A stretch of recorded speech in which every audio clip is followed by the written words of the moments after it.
Tonight we stand beneath the softened lights of the British Museum, before a tablet no larger than a human hand. It is cracked, darkened, and covered with minute wedge-shaped impressions, as though a bird once walked across wet mud. In the year 1872, a young museum assistant named George Smith examined such fragments from the buried library of the Assyrian king Ashurbanipal. Slowly, patiently, he discovered a story of a great flood, preserved on his tablet from the Epic of Gilgamesh. The British Museum still keeps that flood tablet, while the University of Oxford preserves translations of an older Sumerian flood tradition, broken and incomplete, yet hauntingly familiar. So, before you get comfortable, take a moment to like the video and subscribe, but only if you genuinely enjoy what I do here. And as the room grows quieter, perhaps you might share where you are listening from, and the local time beyond your window. You remain before the glass case, while the modern world quietly withdraws behind you. Outside, traffic passes through London streets, warm lights drift across windows, and someone is probably arguing with a ticket machine. Yet here, beneath controlled air and careful illumination, there is only clay. Clay and silence. Clay and the suggestion that someone, long ago, pressed a warning into the earth. The tablet is not beautiful in the usual way. It does not glitter like gold, or rise proudly like carved marble. Its surface is rough, the colour of old riverbanks after summer heat. Several edges are missing. Parts of the writing disappear into damage, leaving spaces where a voice once continued. You might expect those broken places to make the object less powerful. Instead, they make it more unsettling. A complete story allows you to settle. A broken one asks you to lean closer. The museum record confirms that the famous flood tablet belonged to a 7th century before the Common Era library at Nineveh. Yet the story written upon it was already ancient when that copy was made. Scribes were preserving something received from earlier generations, just as older Sumerian tablets preserve the figure of a surviving king named Ziusudra. In the Oxford translation, the surviving lines describe storm winds rising together, a vast boat shaken for 7 days and nights, and sunlight finally entering through an opening. But before those waters rise, something has already happened. The surviving clay does not give you every beginning. Lines have fallen away, causes vanish into gaps.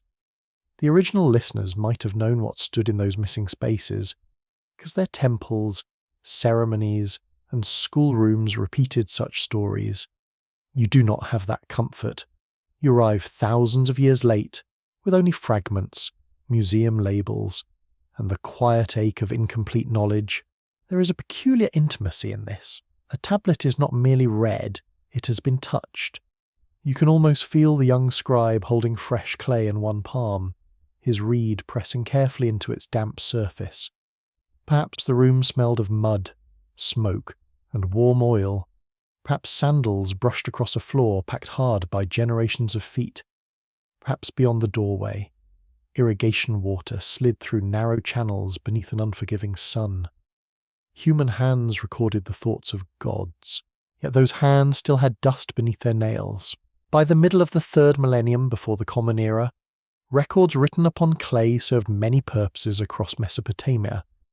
Administrators counted grain, labour, animals, and offerings. Priests preserved hymns. Scribes copied royal claims and stories whose roots reached backward into memory. The Metropolitan Museum has noted that some of the earliest tablets concern goods managed through temple institutions. Before grand poetry fills the clay, there are rations, there is counting, there is the careful management of human effort. That small fact rests strangely beside the flood story, for the tablet before you is not simply about rain. It is not merely a tale of disaster, like a river suddenly overflowing after distant storms. Within the ancient tradition, destruction is discussed, decided, and carried out by divine powers. Human beings are not rescued because all is well. They are preserved because a secret reaches one listener in time, somewhere in the clay, beneath the weather of translation and damage. There is the uncomfortable idea that survival begins with forbidden knowledge. You lower your gaze to the broken writing again. There is a charmingly strange story told about George Smith, the man who first understood the flood passage in modern times. According to a recollection repeated for generations, he became so overwhelmed by the discovery that he sprang from his seat and began removing part of his clothing in excitement. Victorian scholarship, it seems, could occasionally abandon its collar. Whether every detail grew polished in the retelling scarcely matters tonight. Something in those lines struck him with extraordinary force. He had discovered that an ancient Mesopotamian story contained a flood, a survivor, a vessel, and the saving of life. Yet for you, the deeper disturbance lies elsewhere. It lies in the fact that the account survived at all. A tale about the near destruction of humanity remained in the archives of kings. It passed from language to language, from city to city, from one careful hand to another. Someone copied it, someone preserved it, someone apparently believed the memory mattered. Why? Perhaps the answer is simple. People remember catastrophes because catastrophes shape them. River floods were real in the plains between the great rivers, where a settlement could depend upon water and fear it in the same season. Scholars continue to debate how far memories of actual local flooding influenced the literary flood traditions. There is no single settled bridge between excavated silt and divine narrative. Mud may explain the fear, but not the meaning placed upon it. The meaning seems to gather in the broken portions. You are not looking at proof that gods once attempted to hide a literal secret. Clay cannot offer that kind of certainty. What it can offer is something quieter and perhaps more revealing. Ancient people imagined their existence within a universe where the divine powers could create, command, withhold, punish, and spare. They told stories in which human life remained fragile before decisions made elsewhere. In rooms of heaven no mortal could enter, and yet a warning slipped through. That is the first faint pulse beneath the glass. The destruction is ordered, but not perfectly sealed. The intended silence is breached by a message. A human being hears enough to act. Animals, seed, breath, and memory cross the dark water together. When the storm has spent itself, the world is not empty. There remains someone capable of remembering what nearly happened. The lights above the case seem almost lunar now, pale upon clay older than empires. You notice the fractures once more, those narrow absences where the account is lost.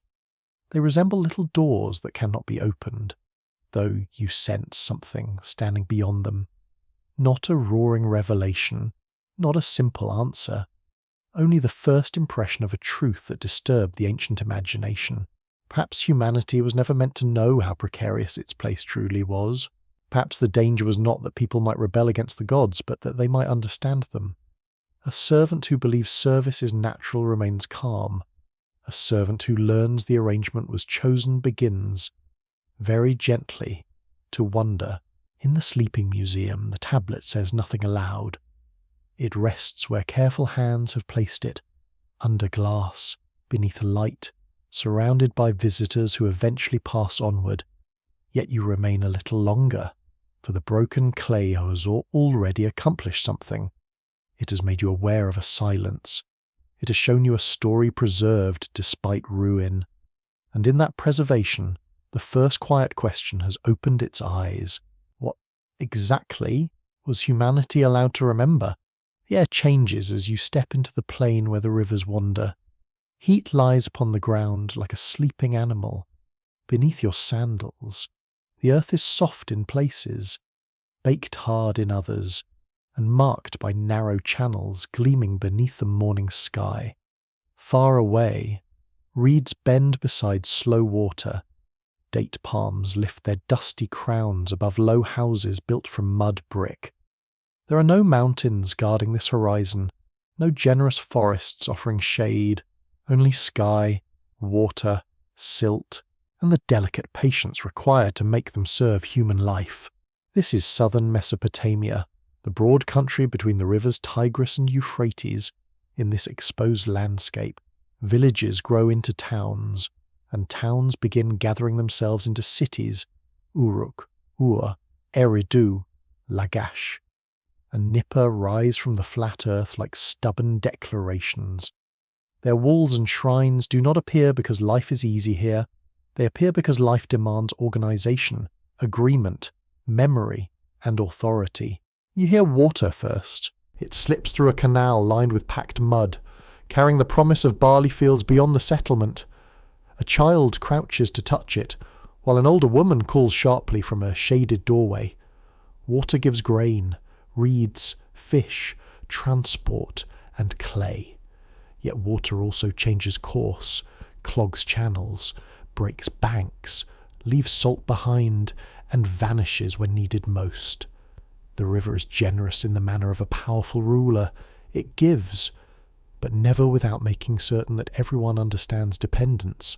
University of Chicago scholars studying early irrigation have shown that ancient water management was never merely a technical matter. Channels had to be opened, maintained, repaired, measured, and defended. Someone must decide whose fields receive water first. Someone must summon workers when mud walls collapse. Someone must store grain against failure. In the bright silence of the plain, cooperation becomes necessity, and necessity quietly begins to resemble obedience. You walk beside men carrying baskets filled with wet soil. Their shoulders shine in the sun. Their feet sink slightly into the canal bank as they climb, pour, descend, and climb again. No trumpet accompanies this labour. No king watches every movement. Yet the city depends upon these repeated gestures, performed by people whose names will not appear in royal songs. One broken channel could ruin a field. Several broken channels could weaken an entire district. Order is not an abstract idea here. It is food placed in a bowl. At the centre of the settlement, a raised sacred building stands above the clustered roofs. Its walls are smooth with fresh plaster, pale against the brown streets. Offerings move toward it, baskets of grain, vessels of oil, fish, wool, and perhaps small animals led carefully through the dust. The temple is understood as a divine household, a place where a god receives care, possessions, servants, and praise. It is also a place where human work becomes counted. Records from excavated cities confirm that institutions connected with temples managed fields, flocks, workshops, and distributions of food. The University of Pennsylvania Museum, whose excavations at Ur and Nippur uncovered thousands of objects, preserves evidence of this organized world. A jar of grain is never only a jar of grain once an official must record it. A bundle of wool becomes an obligation. A ration becomes both nourishment and proof that someone belongs within the system. There is something almost comforting about the rhythm. Barley rises in orderly rows, reed mats dry beside walls, potters turn clay under shaded awnings, shaping bowls with quick hands. Fishermen return through the canals, nets shining with scales. In an open courtyard, bread bakes against the heated side of an oven, and the scent mingles with smoke and river dampness. Human life has found a way to settle into this difficult place, yet settlement carries a price. A wandering family may carry only what it owns. A city carries records, duties, debts, schedules, offerings, and expectations. The more secure the harvest becomes, the more carefully every portion is measured. The more impressive the shrine becomes, the more hands are required to supply it. Under the enormous sky, people have created shelter from uncertainty, only to discover that shelter has rules. A temple official passes with a tablet still soft enough to receive marks. Behind him, workers line up for distributions. Some receive grain, some receive oil, some may receive beer, the cloudy daily drink made from barley, nourishing and far safer than a stranger might expect from a civilization that has only just discovered bureaucracy. Large numbers of plain clay bowls found at early Uruk have often been connected with measured portions for labourers. The ancient world, it seems, understood that the surest path to an organised workforce involved bread, drink, and someone carefully checking the portions. You can almost hear a tired labourer muttering that divine order appears remarkably interested in his lunch. That small, human thought settles gently in the dust. The people are not dull figures kneeling endlessly before supernatural command. They laugh, complain, barter, flirt, rest in doorways, worry over children, and argue about unfair portions. They know the canal supervisor can be unreasonable. They know a priest may speak grandly while avoiding the hottest work. Gentle sarcasm, after all, is probably older than brickmaking. Still, the sacred system surrounds them. The city god is not a distant ornament placed above ordinary business. The god owns the fields in stories, receives offerings in ritual, protects the city in hope, and judges its enemies in war.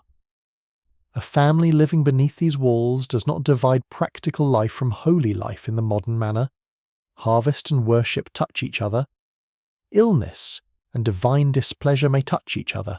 Victory, hunger, childbirth, drought, and the opening of a canal all exist beneath powers greater than the household. Researchers still dispute exactly how irrigation, temples, households, and political leaders combined to produce the earlier cities. Some scholars emphasize the demand for coordinated water systems. Others caution that families and local communities already possessed considerable skill without central command. The clay record is rich, yet it often speaks most clearly for institutions rather than for ordinary mouths. The people who lifted baskets under the sun rarely tell you directly what they thought of the arrangement, so you listen through what remains. A woman kneads barley dough in the shadow of her house. Her forearms are dusted pale with flour. Nearby, her husband repairs a reed basket, pushing each strand into place with slow concentration. Their eldest child has carried a small delivery toward the temple stores. Their youngest sleeps on a mat, one fist curled near a cheek warm from the afternoon air. Nothing in this household feels like a grand theory of civilization. It feels like care, fatigue, hunger, and the wish for tomorrow to be manageable. But tomorrow depends upon water. Water depends upon labour. Labour depends upon order. And order, in the language spoken from the raised sacred buildings, belongs to the gods. There, almost invisibly, the pattern begins. The city does not need chains around every wrist. It has canals requiring repair, grain requiring storage, rituals requiring gifts, and stories explaining why the whole arrangement must continue. A person may work because children need bread. A household may offer grain because the harvest needs blessing. A city may obey because beyond its walls lie drought, enemy spears, and the terrifying possibility that the river will refuse its usual kindness. As evening comes, the light lowers across the plain. The canal reflects a narrow strip of copper sky. Smoke rises from roofs, and small lamps begin to glow behind reed screens. From the sacred building, music drifts softly over the clustered houses. It is measured, repetitive, calm. Perhaps it tells the god that the city remains faithful. Perhaps it tells the people the same thing. You stand in the warm dusk and understand why the first cities could feel both miraculous and heavy. They rescue human beings from scattered helplessness, then bind them into a structure larger than any family. They gather water, grain, skill, song, and memory. They also gather duty. In this country of rivers, or human life is not merely born, it is assigned a place. A damp lump of river clay rests upon a wooden board in the shade. It is cool when you touch it, surprisingly yielding, carrying the scent of wet earth beneath warmer traces of reed matting and smoke. Nearby, a young apprentice sits cross-legged on the floor, his shoulders tense with concentration. In his right hand he holds a cut reed, shaped into a narrow tool. He turns it carefully, presses one corner into the clay, then lifts it away. A small wedge remains. He presses again, changing the angle. Another mark appears, then another, arranged with awkward caution. His teacher watches from a few steps away, offering no smile yet. A mistake does not vanish from clay merely because a student wishes it had never happened. The surface remembers pressure. It keeps hesitation, confidence, irritation, and the faint tremor of an untrained hand. This is the wonder hidden inside the plainest object in the ancient world. Clay begins as river mud, common enough to cling beneath sandals.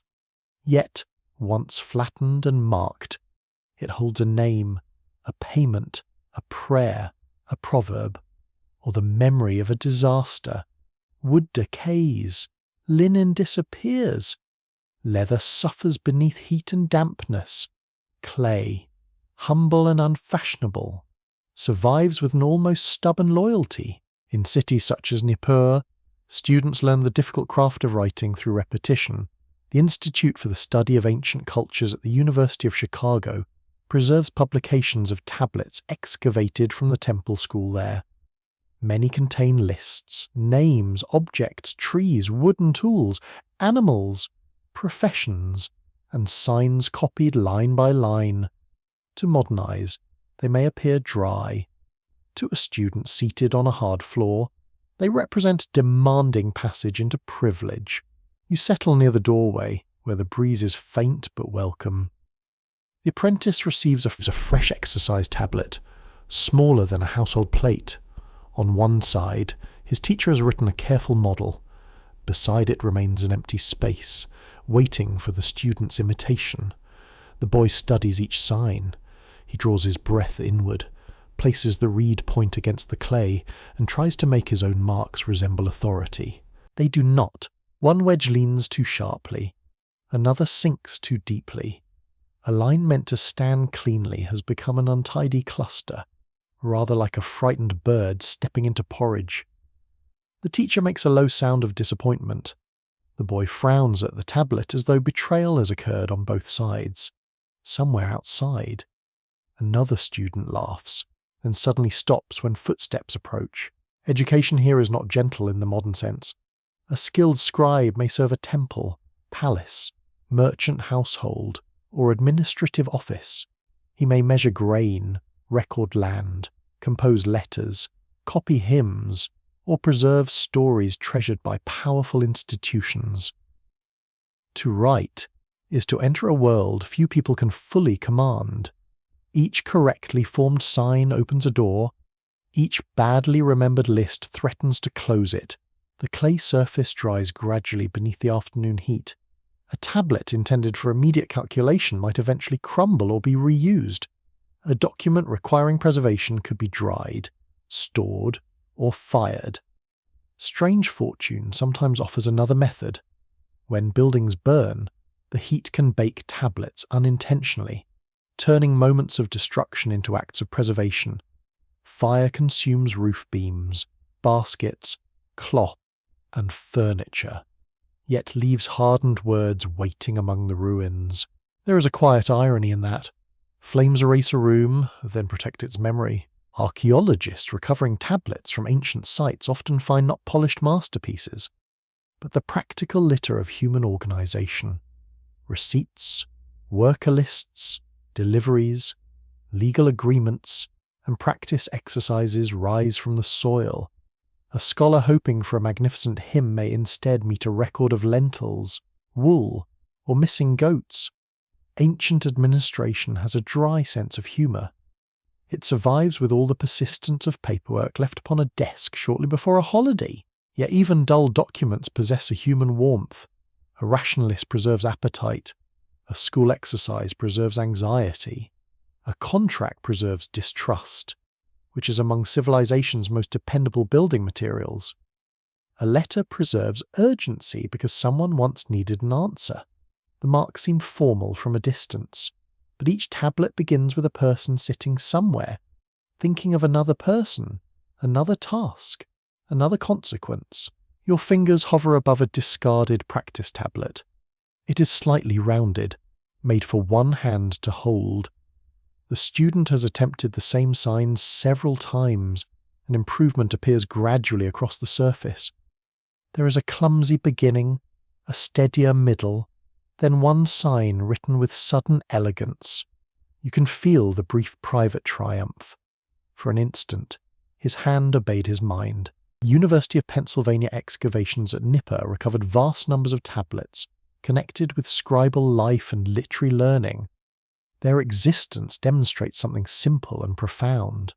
Stories did not survive because they drifted unchanged through memory alone. They survived because generations of learners copied them, corrected them, recited them, stored them, and sometimes copied them once more when an older version had become damaged. A story placed into clay becomes both fragile and durable. Drop the tablet carelessly, and it may break into pieces. Leave it buried in dry soil, and its signs may endure longer than walls, clothing, voices, or royal banners. The message survives without breath. It sleeps in darkness, needing only the patient brush of an excavator and the trained eye of a reader. Scholars still discuss how broadly literacy extended beyond professional scribal circles. Some evidence suggests that writing belonged mainly to trained specialists connected with institutions and prosperous households. Other interpretations allow for varying levels of practical literacy among merchants, officials, and people engaged in everyday transactions. The surviving tablets cannot introduce every hand that once held a reed. They reveal a writing culture, yet leave its boundaries softly unsettled. The apprentice has received a longer tablet now. His teacher dictates words belonging to the ordered world around him: wood, reed, copper, barley, sheep, boat, field, house. Each object acquires a mark. Each mark takes its place in a sequence. To learn writing is to learn that reality can be gathered, divided, classified, and made answerable to a list. Then come names of divine beings, temple titles, ceremonial phrases, and lines from songs older than the student can imagine. His hand changes when he copies them. Perhaps he becomes more careful because sacred material carries danger. Perhaps he only knows the teacher watches closely. Still, the room grows subtly quieter. Through the reed tool, a boy begins carrying voices that claim to belong to heaven. A small tablet beside the wall contains part of a tale. Not an account. It is damaged at one edge, where the clay has flaked away. Only a few lines remain clear. Someone speaks. Someone receives instruction. Someone fears what has been decided.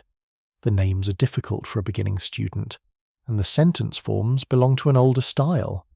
He does not yet ask why the tale matters. His duty is simply to copy accurately. That duty is enough. A secret does not require every keeper to understand it. Sometimes it survives because people repeat familiar words, believing they preserve tradition, never noticing that tradition contains a question sharper than any reed. A royal archive may hold praise for authority, yet also hold stories of authority behaving cruelly. A temple school may train obedient servants, yet those same students may preserve accounts in which divine decisions deserve unease. The boy turns his tablet toward the fading light.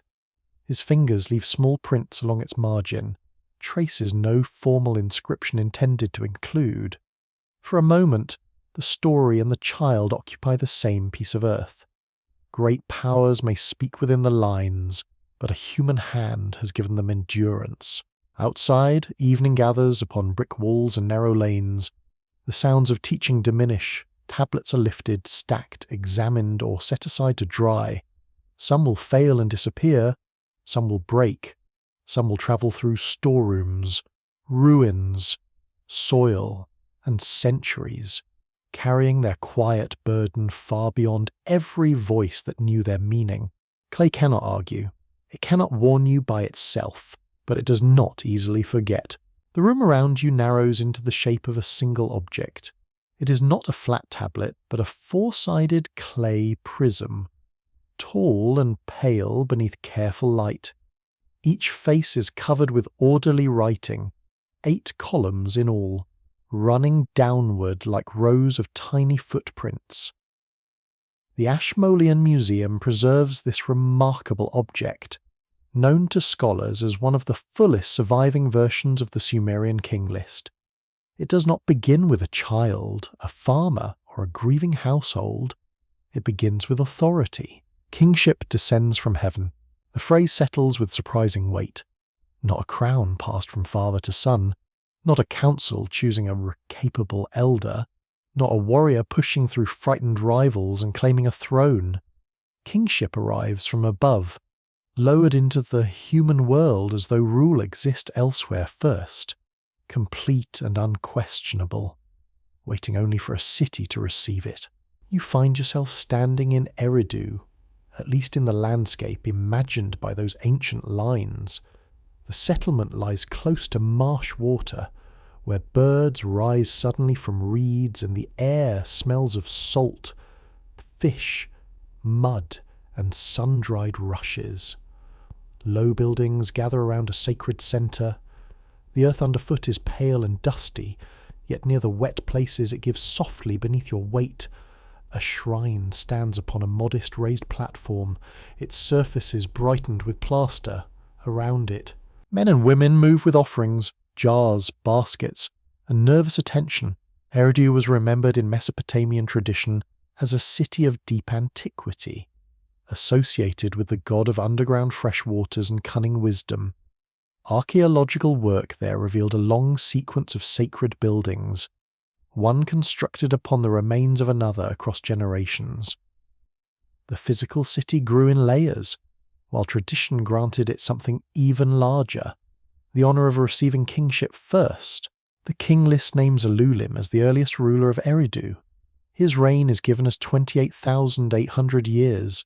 Then comes Alalingar, ruling for 36,000 years.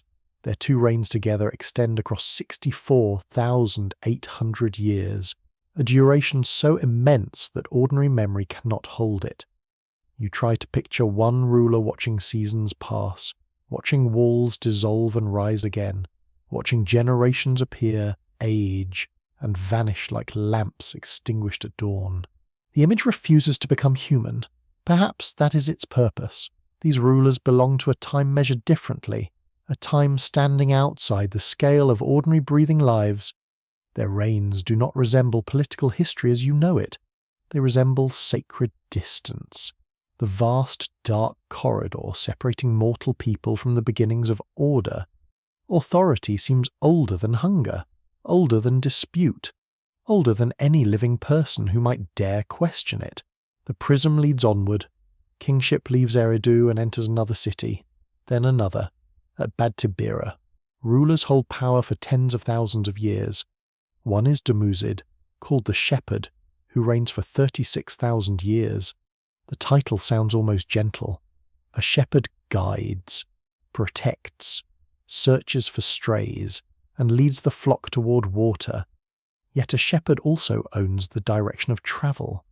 The flock moves because the shepherd has decided where nourishment lies, in the warm air of an imagined royal enclosure. You hear wool garments brushing against brick. A court attendant scatters fragrant herbs upon glowing charcoal.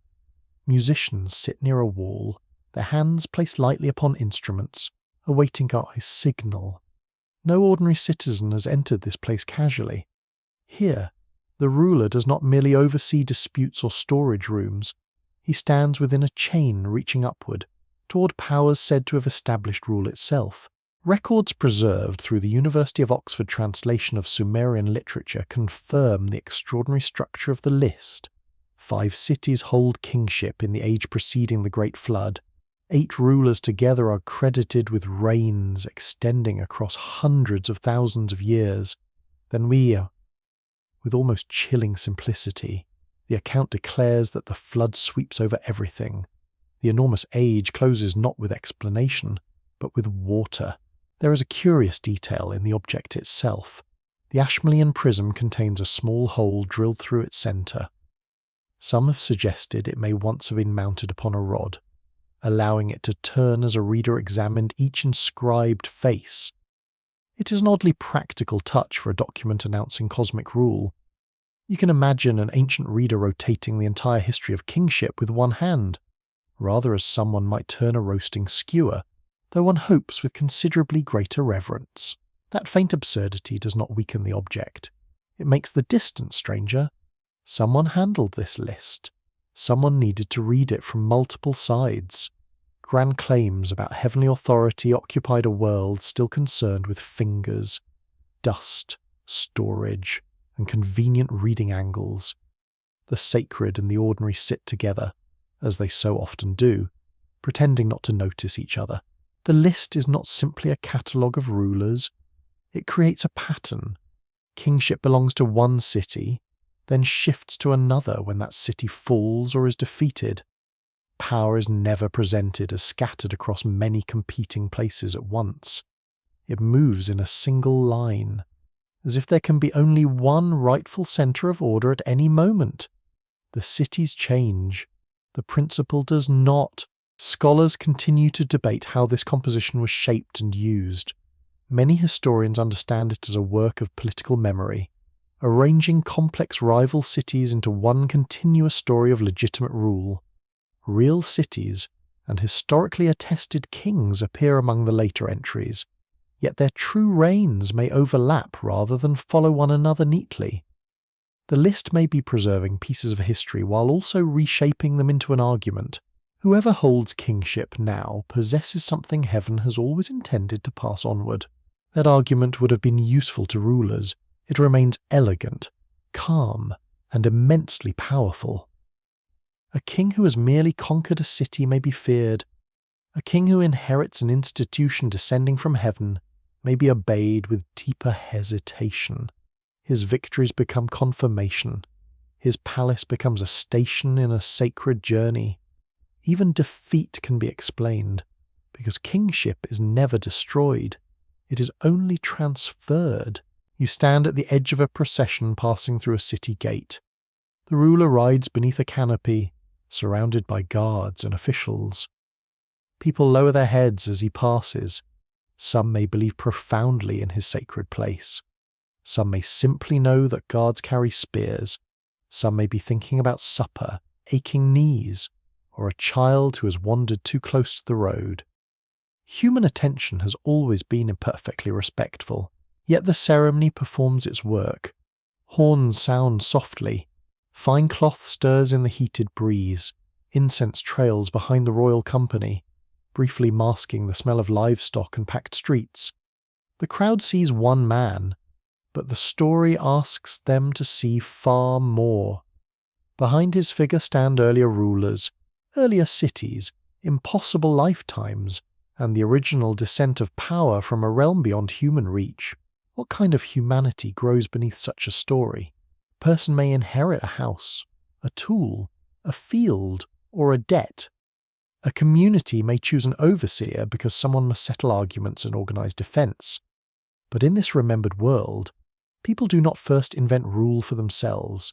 They receive it. Their cities become containers for an authority already shaped by divine hands. Their rulers are placed above them by a system whose beginnings no living witness can challenge. There is no need to erase a rebellion when you can erase the thought that choice was ever possible. The evening wind passes across Eridu's marshes, moving the reeds with a sound like low applause. A sacred building catches the last reddish light. Somewhere within its walls, offerings are arranged for a god whose household must be served, somewhere near the gate. A herald speaks the ruler's titles into the listening dusk. The words travel across people who are tired, hungry, hopeful, dutiful, and mortal. Above them hangs the oldest claim of all. Power did not begin with human hands. Night settles over the low plain, and the scent of wet reeds thickens near the water. You hear no human voices here, no bargaining in streets, no sandals crossing packed earth. The world feels unfinished, still held in the dim interval when divine powers arrange their portions of existence. Above, the sky is deep and remote. Below, dark water gathers beneath the ground. Between them stretches a land waiting for channels, fields, walls, and the difficult beginnings of order. Yet the first workers in this sacred landscape are not human. They are gods. In an ancient Sumerian composition known as Enki and Nineveh, preserved through tablets studied and translated by scholars at the University of Oxford. The younger divine beings perform the heavy labour. They open canals. They lift wet soil. They heap up the mud removed from waterways. Their task is not ceremonial, graceful, or filled with golden light. It is exhausting work, familiar to anyone who has hauled earth beneath a pitiless sky. You can hear the splash of their feet entering shallow water. Clay pulls at their ankles. Reed baskets grow heavy against their shoulders. Hands once imagined as radiant and powerful become slick with mud. One god bends to fill a basket. Another staggers toward a growing mound of silt. Their backs ache. Their tempers shorten. The sacred world, it appears, has already discovered the unpleasant truth that drainage rarely completes itself. The work continues day after day. Waterways must be cleared so life can spread across the land. Banks must be raised. Soil must be shifted. The great pattern of existence depends upon labour so ordinary that it almost feels insulting. These beings possess divine names and heavenly rank. Yet they are busy with the same wet earth that stains every labourer's heel. The text allows their unhappiness to rise gradually. They do not begin as rebels. They begin as tired workers. Their suffering becomes a complaint, and the complaint becomes a disturbance strong enough to reach the divine household. It is a strangely recognisable moment. Even eternity, apparently, has limits when someone has been assigned canal duty for too long. A related tradition appears in the Akkadian story called Atrahasis, copied in later Mesopotamian schools but rooted in the same cultural world. There, a group of lesser gods bears the burden of maintaining the land. They dig channels associated with the life of the rivers. They perform the work upon which ordered existence depends. For many long years, the labour weighs upon them until they can no longer accept it quietly. Their tools make a dull rhythm in the darkness. Strike, lift, carry, empty. No hymn makes the basket lighter. No divine title cools the skin. Work becomes the first oppressive force in this remembered universe, older than any human argument about fairness. You find this detail unsettling because it reverses an expectation. You might imagine gods creating a world through effortless command, speaking rivers into place while seated in comfort. Instead, these stories picture order as something extracted through strain. The gods themselves are trapped within necessity. In the Atrahasis account, the exhausted workers finally gather in anger. Their grievance is no fleeting murmur exchanged beside a channel. They abandon their tools and move against the dwelling of the chief authority responsible for their burden. Night surrounds the assembly. Torches tremble against darkness. Divine workers, no longer willing to carry the earth in silence, confront a system that has treated their strength as endlessly available. The scene possesses an almost uncomfortable familiarity. There are supervisors, workers, grievances, tools, and a midnight gathering near the House of Power. One could nearly expect someone to produce a clay notice concerning improved working conditions. Although divine administration appears to favour threats over formal negotiation, the senior gods are disturbed, not because the labour is imaginary, but because the complaint is justified enough to become dangerous. Something must change. The channels still matter, the fields still require water. The ordered world cannot simply be allowed to slide back into choking mud and useless marsh. Yet those originally appointed to bear the strain refuse to continue. Here, beneath the slow stars, a chilling idea begins to form. The problem is not that work must vanish. The problem is who must perform it. In the Sumerian account, the complaint rises to the mother goddess, while the clever water god lies resting in deep waters. His sleep must be disturbed because the unrest of the workers can no longer be ignored. Divine society has reached a crisis. Labour has produced resentment, and resentment threatens order.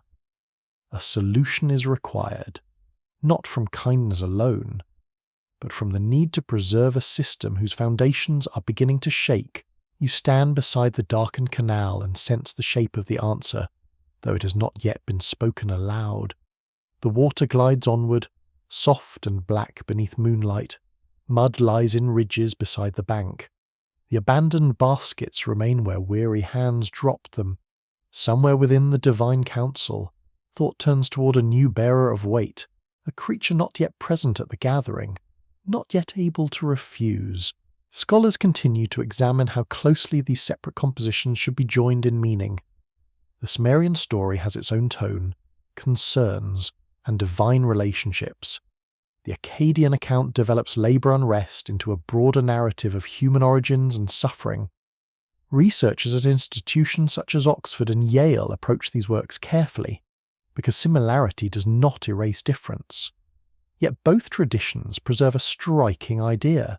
The making of humanity is linked with divine weariness and the practical demand for service. That idea changes the atmosphere completely. A human being may prefer to believe existence began as a generous gift, granted from affection or delight. These texts offer a more uneasy possibility. Life may arise because someone else wishes to rest.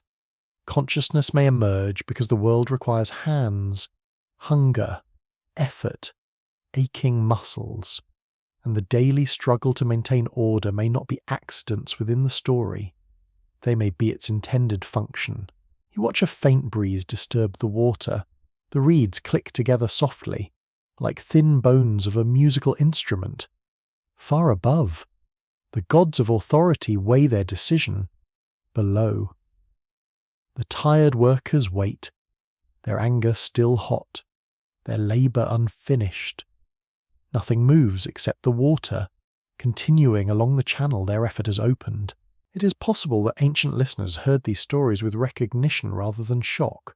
Their own lives depended upon repeated service, measured portions, fields maintained beneath difficult conditions, and powerful households demanding what was owed. A divine world organized through labor would not feel strange to them. It would feel grimly familiar, enlarged to the scale of creation. Perhaps that is why the tale is so quiet in its cruelty. No villain steps forward laughing at suffering. No thunder announces an evil intention. There is only a burden, a refusal, and a decision made by those with the power to assign pain elsewhere. The world must continue. The work must be completed. Someone must bend beside the canal. The night seems deeper now. In the divine assembly, the old labor has become unbearable. A new solution waits within the silence, still unformed, still unnamed, yet already carrying the weight of every field that must be watered and every shrine that must be supplied.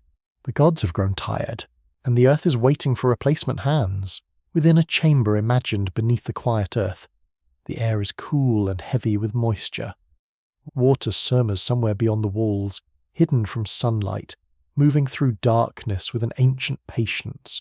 Lamps burn in shallow dishes, their flames trembling over polished vessels and woven mats. A council is gathered, not for celebration, but for a solution. At the center sits the birth goddess, listening. Around her, divine voices speak of necessity. The ordered land requires hands that can clear channels, carry baskets, prepare offerings, and maintain the fragile arrangement between water and grain. The work cannot remain unperformed. It must be given to a new creature, shaped precisely for the burden that exhausted heavenly workers refuse to carry. You feel the room grow still. In one Sumerian creation composition, the wisdom god instructs the birth goddess to form human beings from clay lying above the deep waters. The material is neither rare nor radiant. It is the ordinary substance of banks, bricks, pots, floors, graves, and fields. The body begins not with precious stone nor shining metal, but with mud softened by water. That choice would have spoken clearly to ancient listeners. Clay fills their world.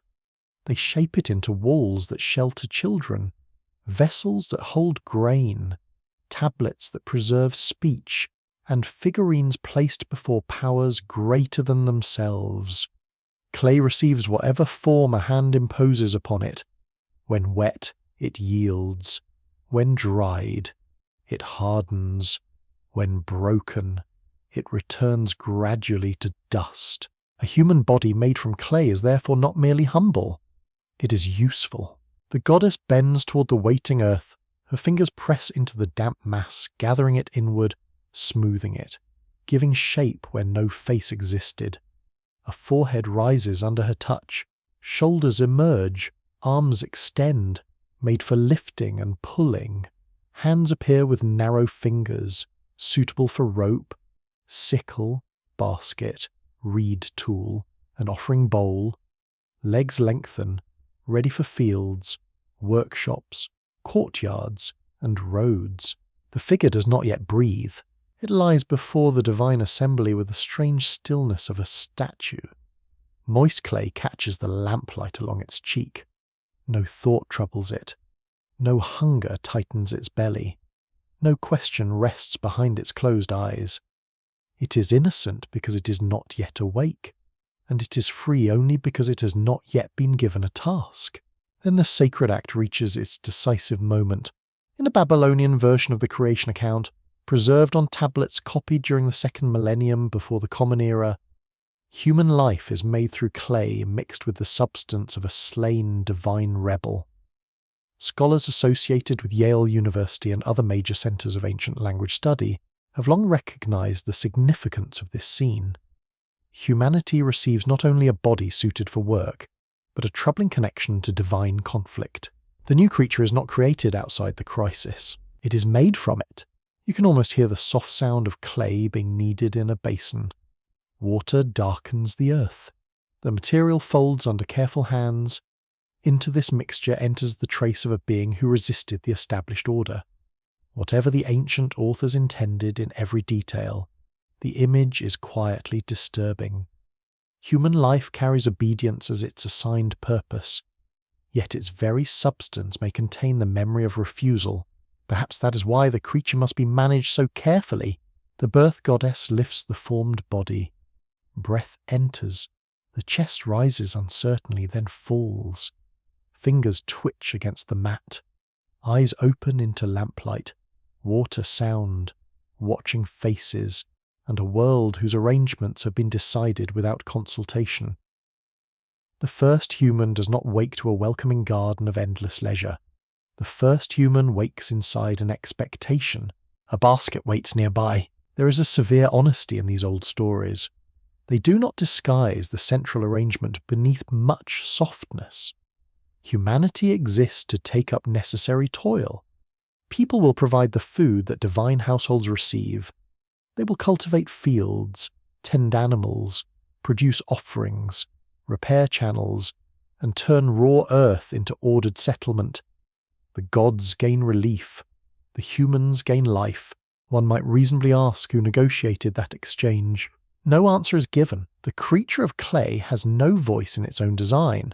There is no assembly of future mothers, labourers, potters, herders, singers, or exhausted children invited to discuss the terms. Creation arrives as an assignment written into the body itself. Hands are gifts, certainly. They can cradle, carve, weave, heal, and play music. Yet they are also the instruments through which a burden becomes permanent. A curious fringe idea sometimes appears in modern retellings of these texts. Some readers insist the clay language disguises the engineering of humans by visitors from another world, created as workers for material extraction.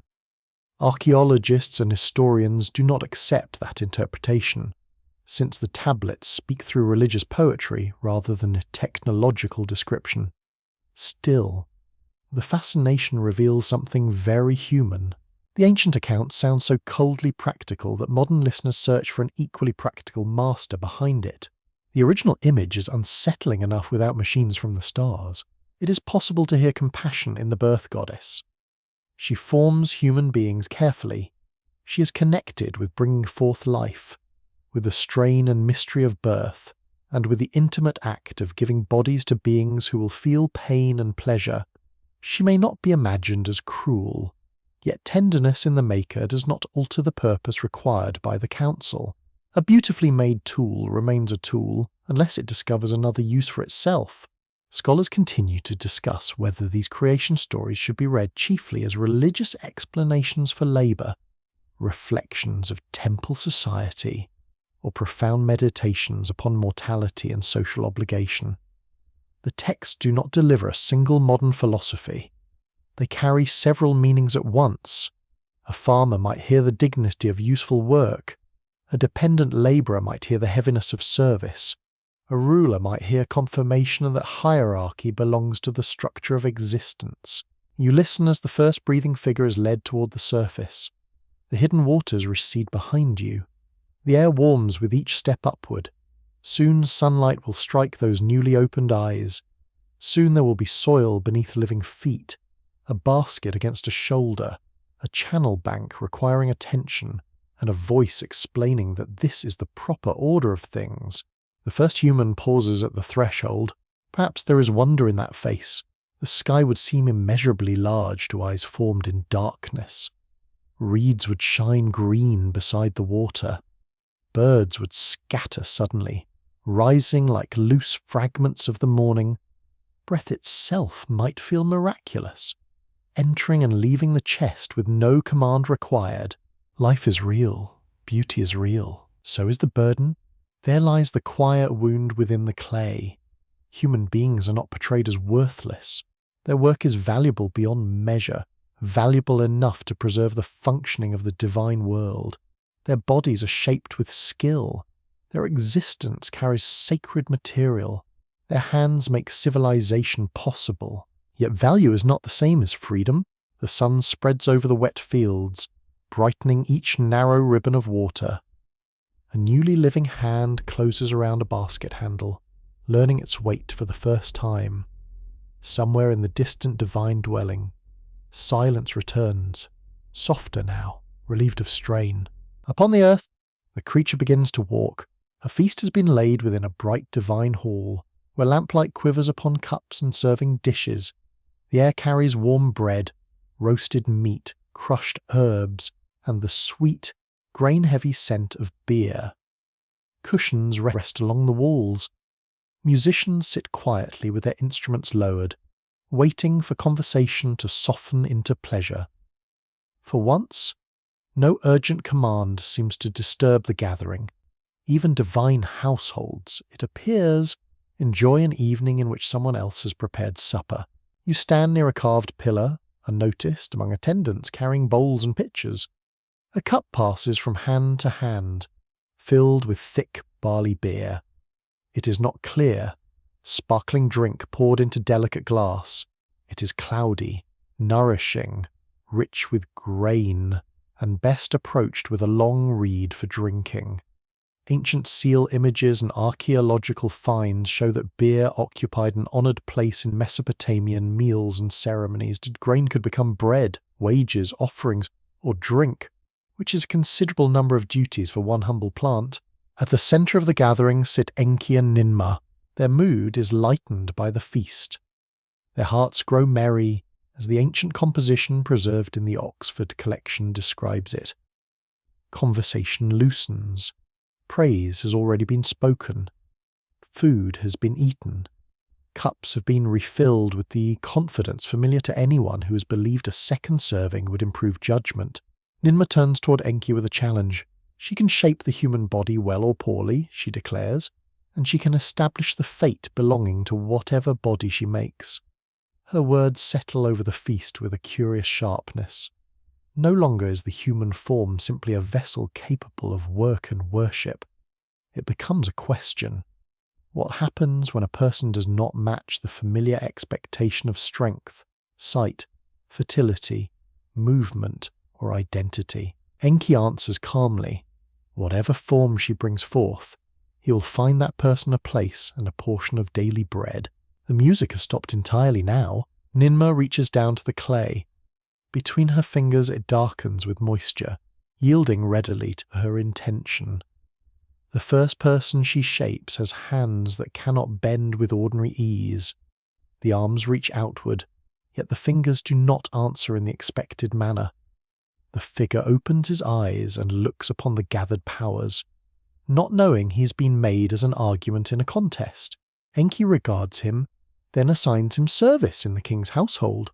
It is not freedom, it is not a tender embrace, yet it is a recognized position, a place where food may be received and continued life made possible. The man is not discarded. Within the logic of the story, usefulness is discovered for him, and usefulness is treated as protection. Nineveh shapes another person, one whose eyes do not perceive the world in the ordinary way. Light rests upon his face without entering his experience as it enters yours. Perhaps he hears the feast more sharply because sight does not guide him. Cups touch tables, garments whisper against cushions. Someone breathes quietly near the doorway. Enki places musical skill within his fate and brings him into royal presence. A strange tenderness flickers here, though it is wrapped inside ancient assumptions. The person who cannot see becomes associated with the invisible power of sound. He may draw music from strings, carry melody through a hall, and make rulers quiet enough to listen. Yet you are careful not to make the mistake of turning difference into a charming symbol. He is a person within the tale, not a decorative lesson. His bread still depends upon a role selected by someone else. The goddess forms another body, one whose feet cannot carry him easily. The clay figure seems ready to rise, then remains low. The journey from floor to doorway already difficult. The surviving lines are damaged at this point, and the proposed work is not fully secure. Some copied versions offer different readings. Even here, the ancient tablet has a gap where a human future should stand. Then comes a person unable to control the flow of urine. Enki responds with ritual washing and healing speech, treating the condition as an affliction that may be driven away. Nineveh shapes a woman who cannot bear children, and Enki appoints her within the queen's household, perhaps as a skilled weaver. Her life is not described as empty merely because motherhood is denied to her. She stands within a community, close to wealth, fabric, conversation, and the active rhythms of palace life. Finally, Nineveh shapes a person whose body does not display the usual sexual markers expected by the text. Enki assigns this individual to stand before the king. The wording is ancient and difficult, and it does not map neatly onto modern lives or modern understanding. Still, the presence is unmistakable. The story acknowledges a human body outside a simple division, then places that body in a recognized social setting. A silence falls across the hall. The cups no longer seem quite so amusing. The feast has become a procession of lives, each placed beneath the examining gaze of power. The tale does not ask whether these people carry inner worlds as deep as any rulers. You know that they do. It asks a harsher question, shaped by the society that preserved it. Can each person be assigned a fate? Can each be given bread? Records confirm that this composition was copied in the scribal tradition of ancient Mesopotamia, where stories about gods were preserved beside lessons, hymns, and learned debates. It offers one of the earliest literary encounters with bodily difference, but it does not speak in a single, comfortable voice. Its people are recognized, yet also arranged.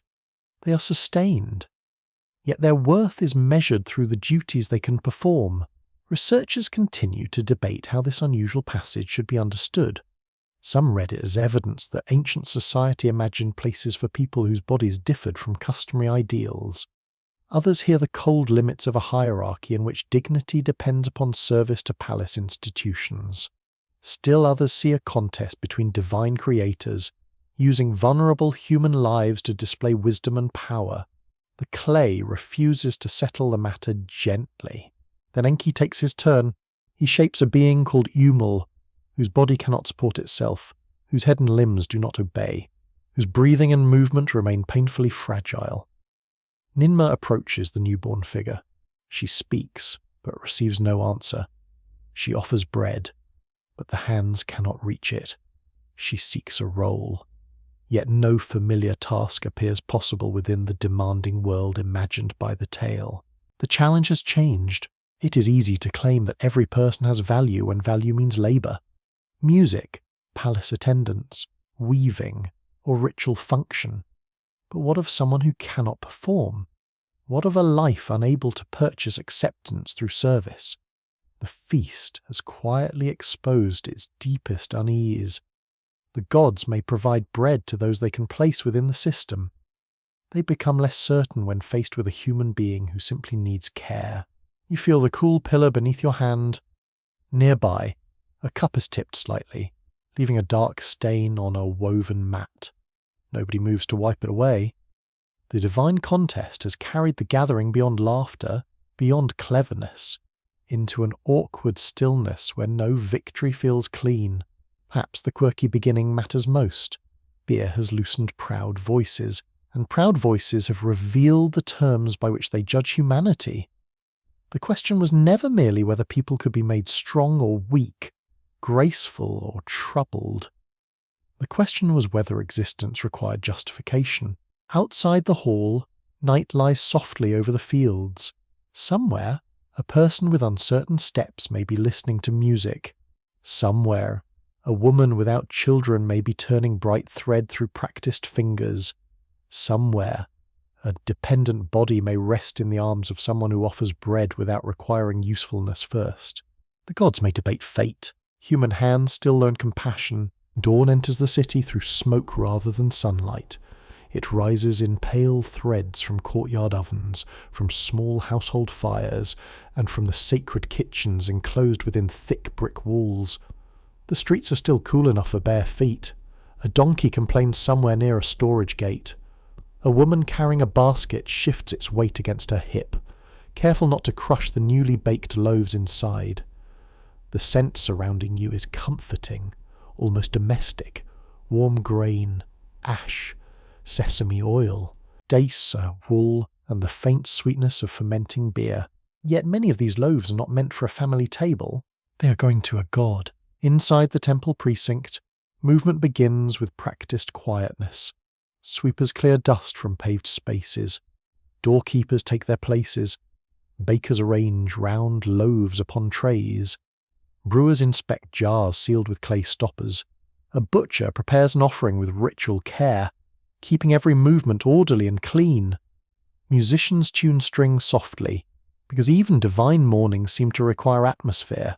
At the heart of the sacred building waits an image of the city god. It is fashioned by human hands, dressed in fine garments, adorned with precious materials, and treated not merely as decoration, but as the visible presence of a living divine master.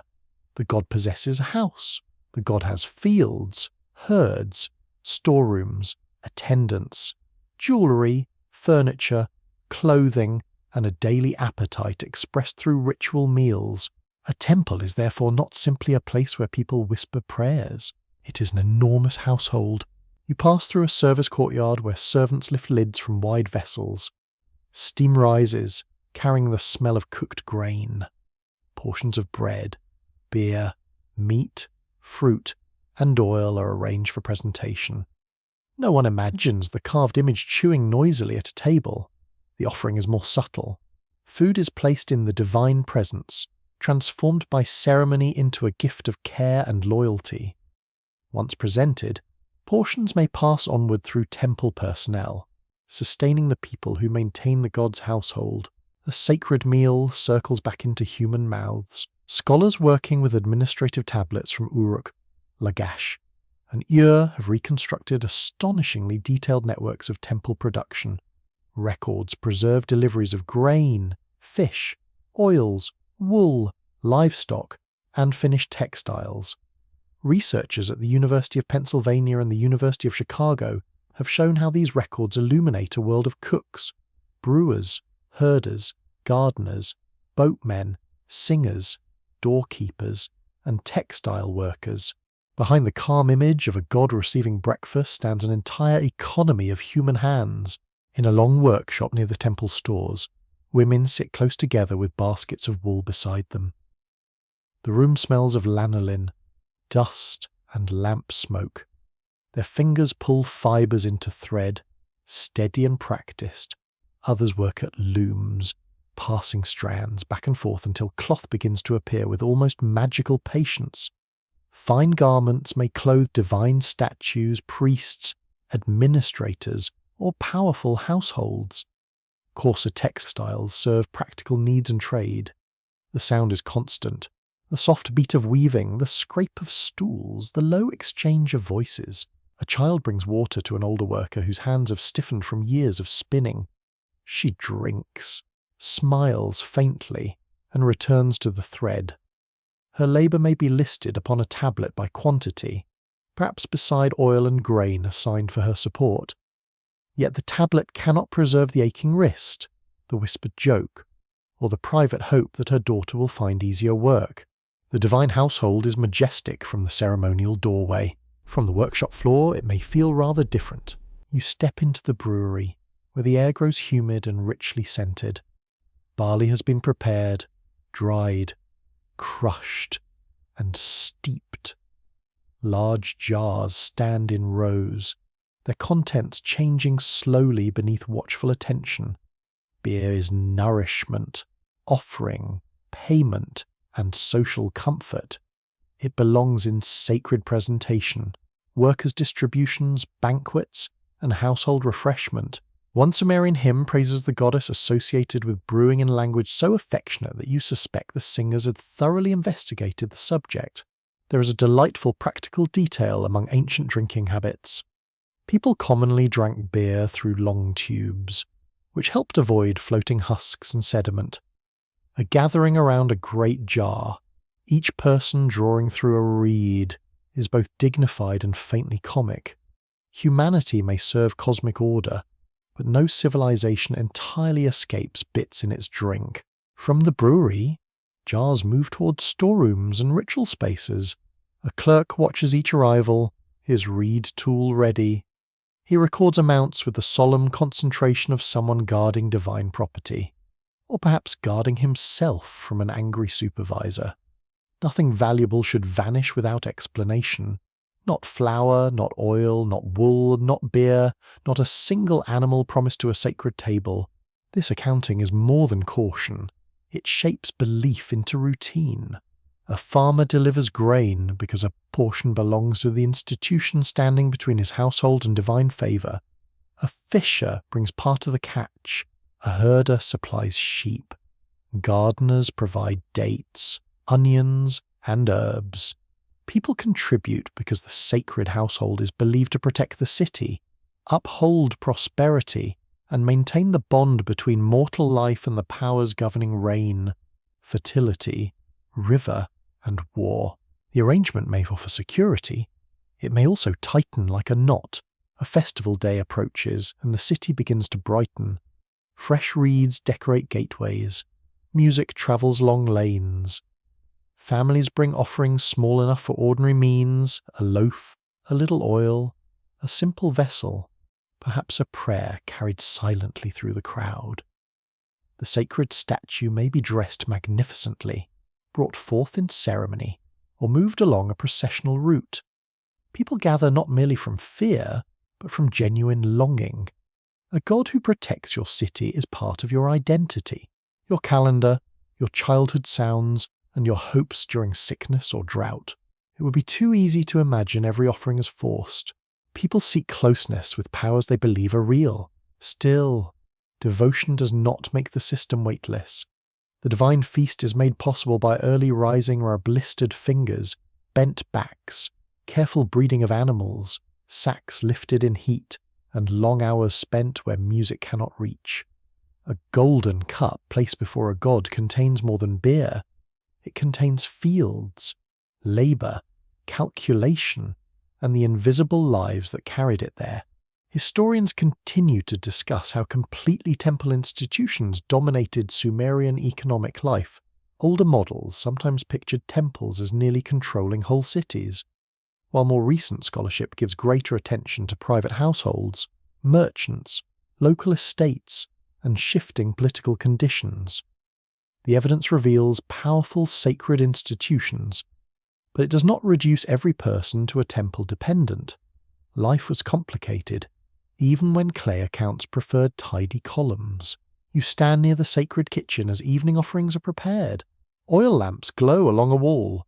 As baker places fresh bread upon a tray, the crust marked with her fingertips, a brewer wipes spilled liquid from a jar, a singer takes a slow breath before beginning a hymn. Each gesture is modest. Together, they feed an unseen hierarchy that seems as natural as sunrise. The hymn rises gently into the darkening air.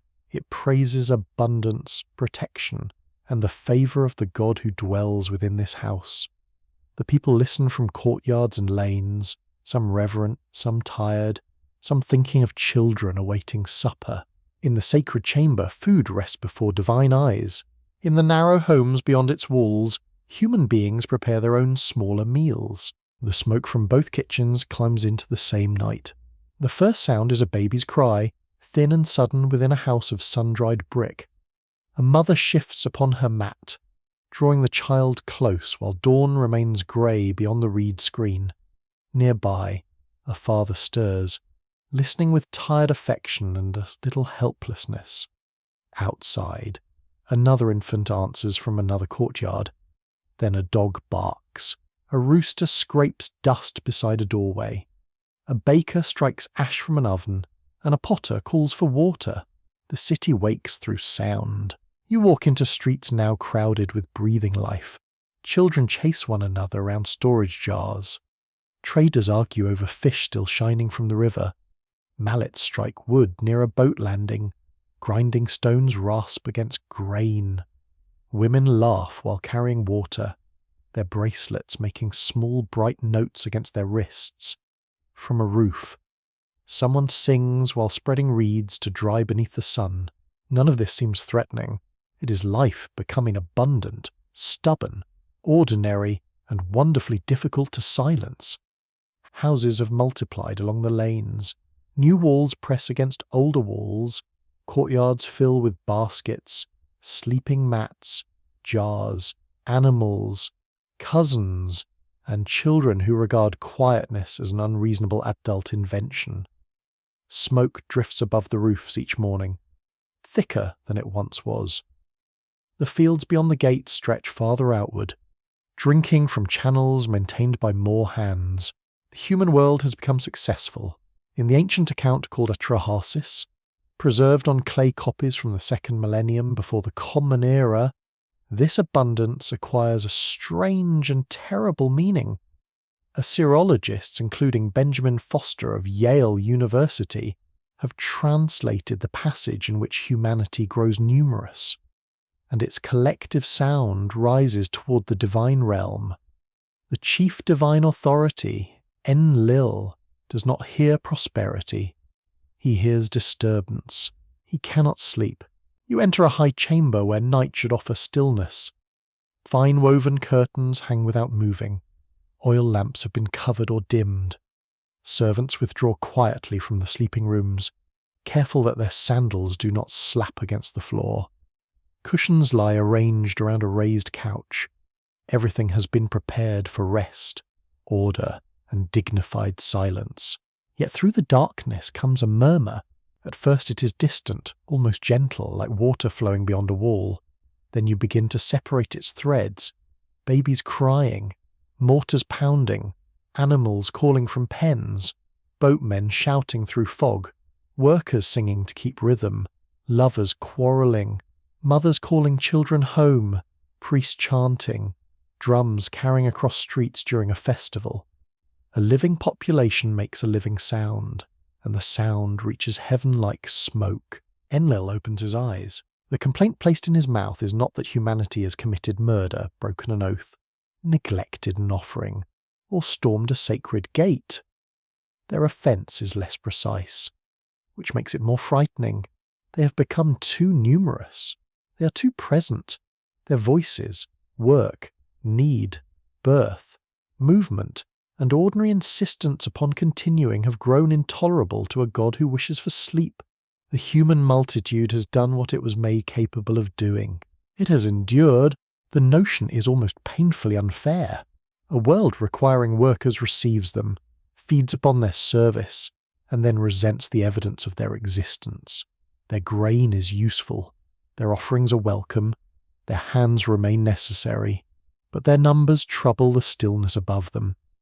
A civilization bustling with life can be praised from the temple courtyard and condemned from a divine bedchamber.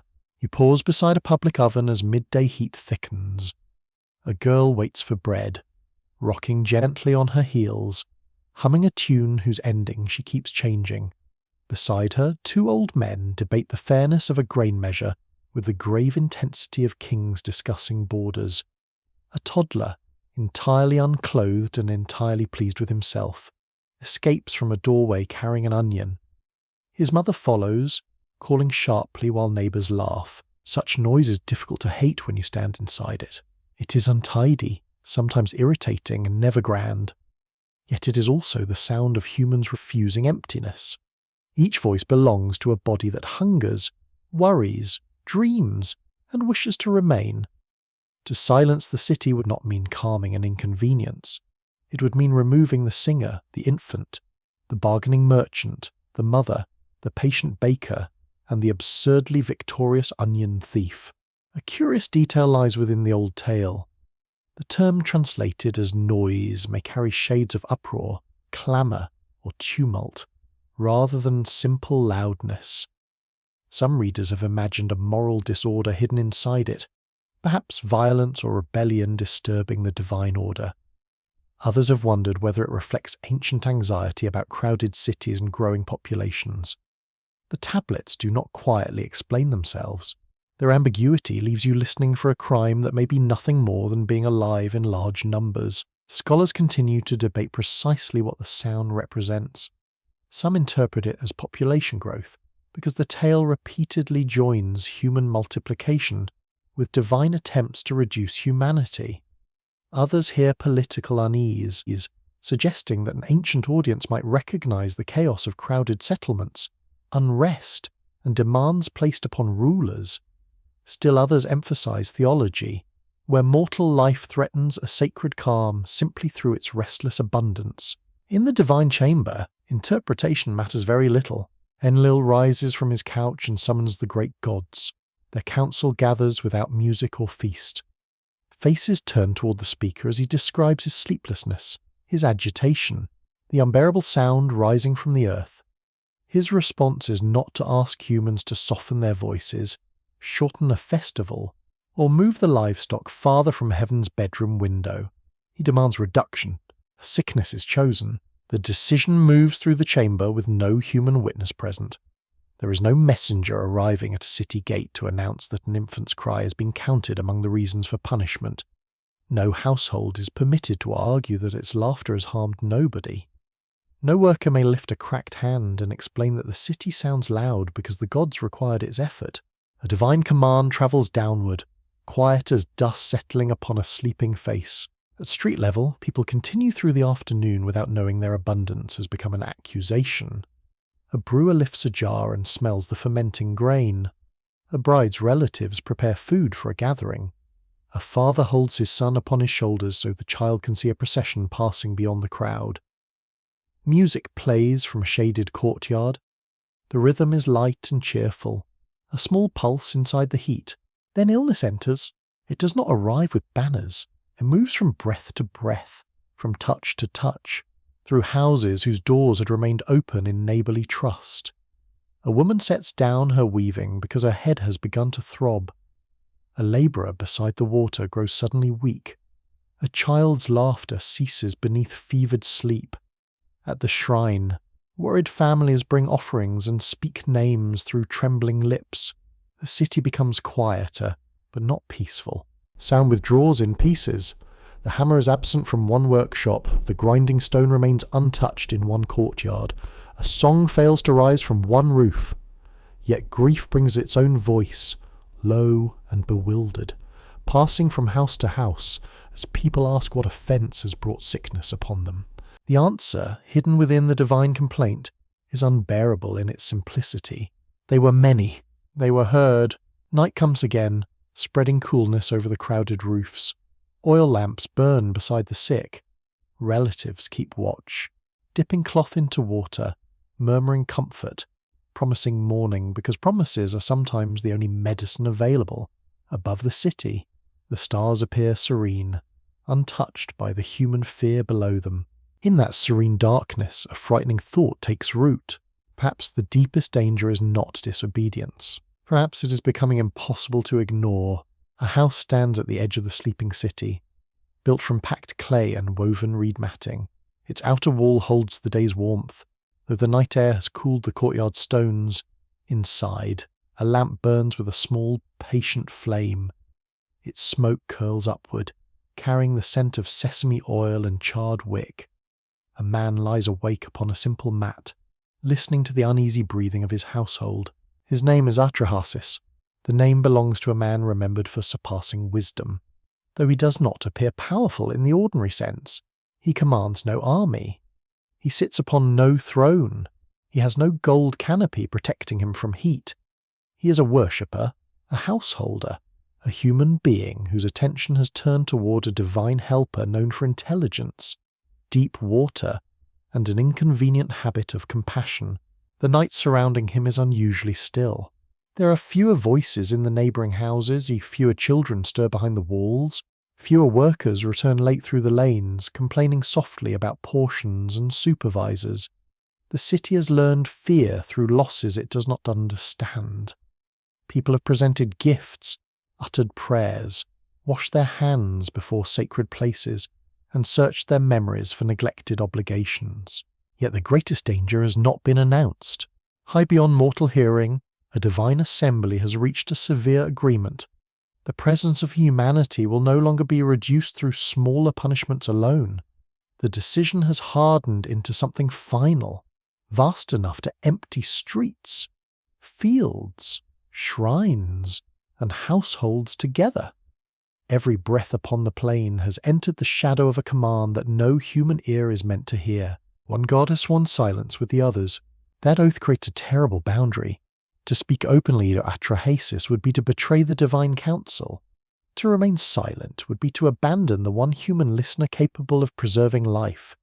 Wisdom stands trapped between obedience and mercy, which is an uncomfortable place for any god, and a familiar place for any decent person. In the darkness, the water god approaches the dwelling.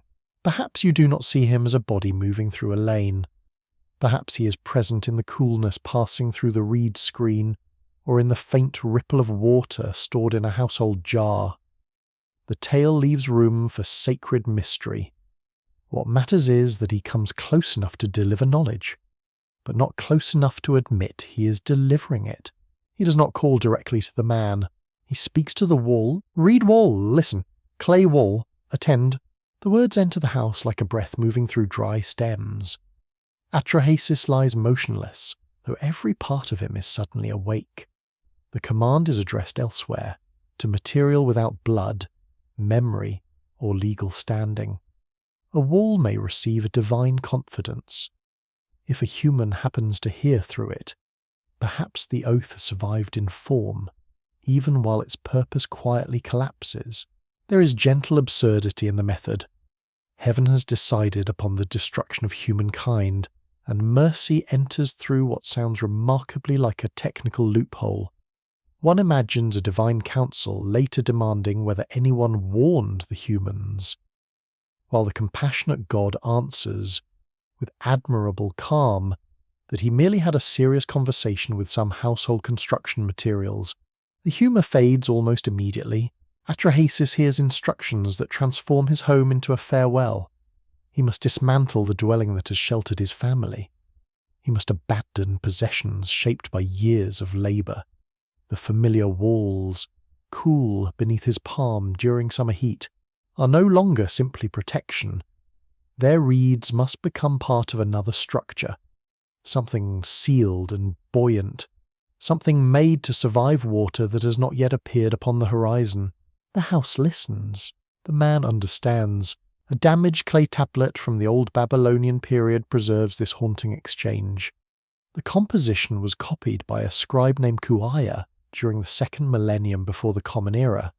Scholars at the University of Oxford and Yale University have treated the account as one of the central Mesopotamian traditions concerning human creation and destruction. Its warning scene is among the most revealing, because it places divine mercy under constraint. The saving knowledge is not proclaimed in a public square, It slips into one private room. You stand beneath the lintel as Atrahasis rises. The lamp casts his shadow across the floor. His wife lifts her head, sensing that his stillness has changed. He does not immediately speak. How does a person explain that the wall has just revealed the end of the known world? How does he look at sleeping children, jars of grain, woven blankets, tools, and family tokens, knowing that ordinary attachment has suddenly become dangerous? His hand touches the reed partition.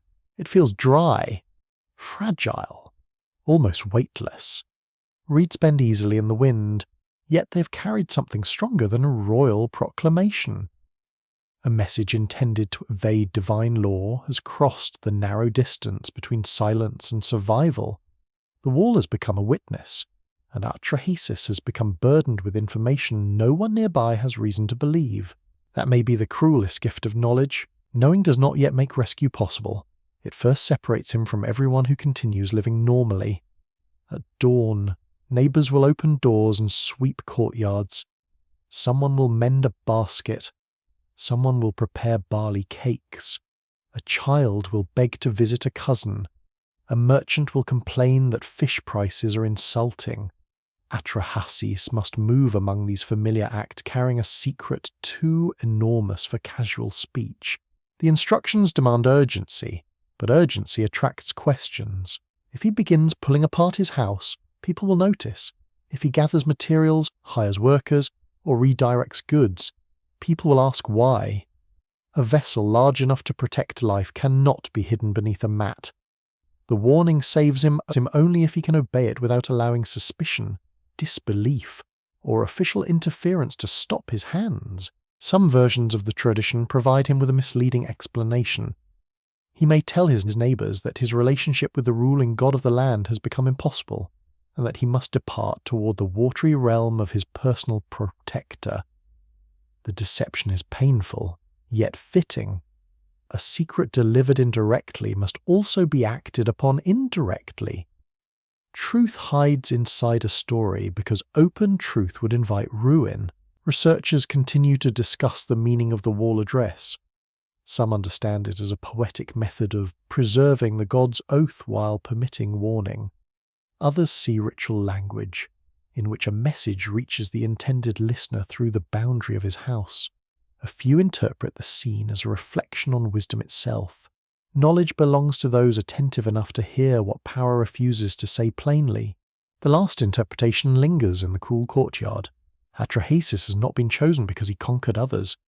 He has not forced heaven to surrender its secret. He listens. He has maintained a relationship with a god willing to bend authority toward mercy. His salvation begins with attention, with the difficult ability to hear meaning when it arrives disguised as an address to reeds and clay. The lamp flame lowers as its oil dwindles. His household still rests, though not for long. Outside, the city lies beneath a peaceful sky, every roof silvered faintly by moonlight. No cloud gathers at the horizon. No river breaks its bank. The world presents the quiet face of ordinary safety. Atrahasis bends and lifts the first reed from the wall. A small gap opens in his home, admitting a narrow blade of night air. The sound is soft, scarcely more than a dry whisper.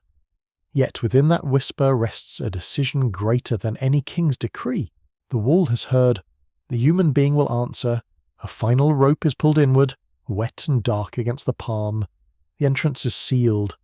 Outside, the vessel rests heavily upon the ground, an immense shape smelling of reeds, timber, pitch, animal breath, and human fear. Inside, baskets press against jars. Tools have been tied down. Seed grain lies protected in containers. Sheep shift uneasily in their confined space, while birds tremble within woven cages, sensing a change no human explanation could soften. There is scarcely room for silence. Families sit shoulder to shoulder in the dim interior. Someone murmurs a prayer, someone else whispers the name of a relative who did not enter. A child asks when they will return home, and no adult answers quickly enough. The boards beneath your feet give a faint complaint as the weight settles, Beyond the sealed door lies the familiar city, its roofs, ovens, shrines, gardens, alleys, and sleeping rooms still arranged beneath an ordinary sky. Then the light outside alters. At first, it resembles a dust storm gathering over distant fields. The horizon darkens into a bruised colour, low and heavy, while wind moves sharply across the plain. Reeds flatten beside the channels. Palm leaves turn their pale undersides toward the sky. Animals tethered in courtyards begin pulling nervously at their ropes. People stand in doorways, looking outward, measuring the weather with experienced eyes. This does not feel like ordinary weather. A gust strikes the sealed vessel with sudden force. Inside, a jar knocks against another jar, producing a small hollow sound that makes everyone turn. Another blow follows, stronger, carrying grit against the outer surface. The animals begin calling in earnest now. Goats bleat, sheep stamp and press against one another. A bird flutters desperately against its cage until a trembling hand covers the woven side with cloth. Rain begins not as a blessing but as an assault. It strikes the roof in scattered drops, then in hard, unbroken sheets. Water lashes the vessel with such violence that speech disappears beneath it. Thunder enters the body through the ribs. The floor tilts slightly, settles, then tilts again, around you.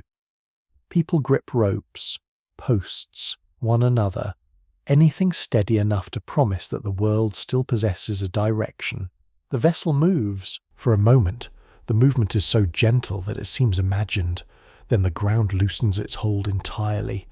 The great craft lifts, shifts sideways, and shudders as floodwater takes command beneath it. A cry escapes from somewhere near the rear compartment.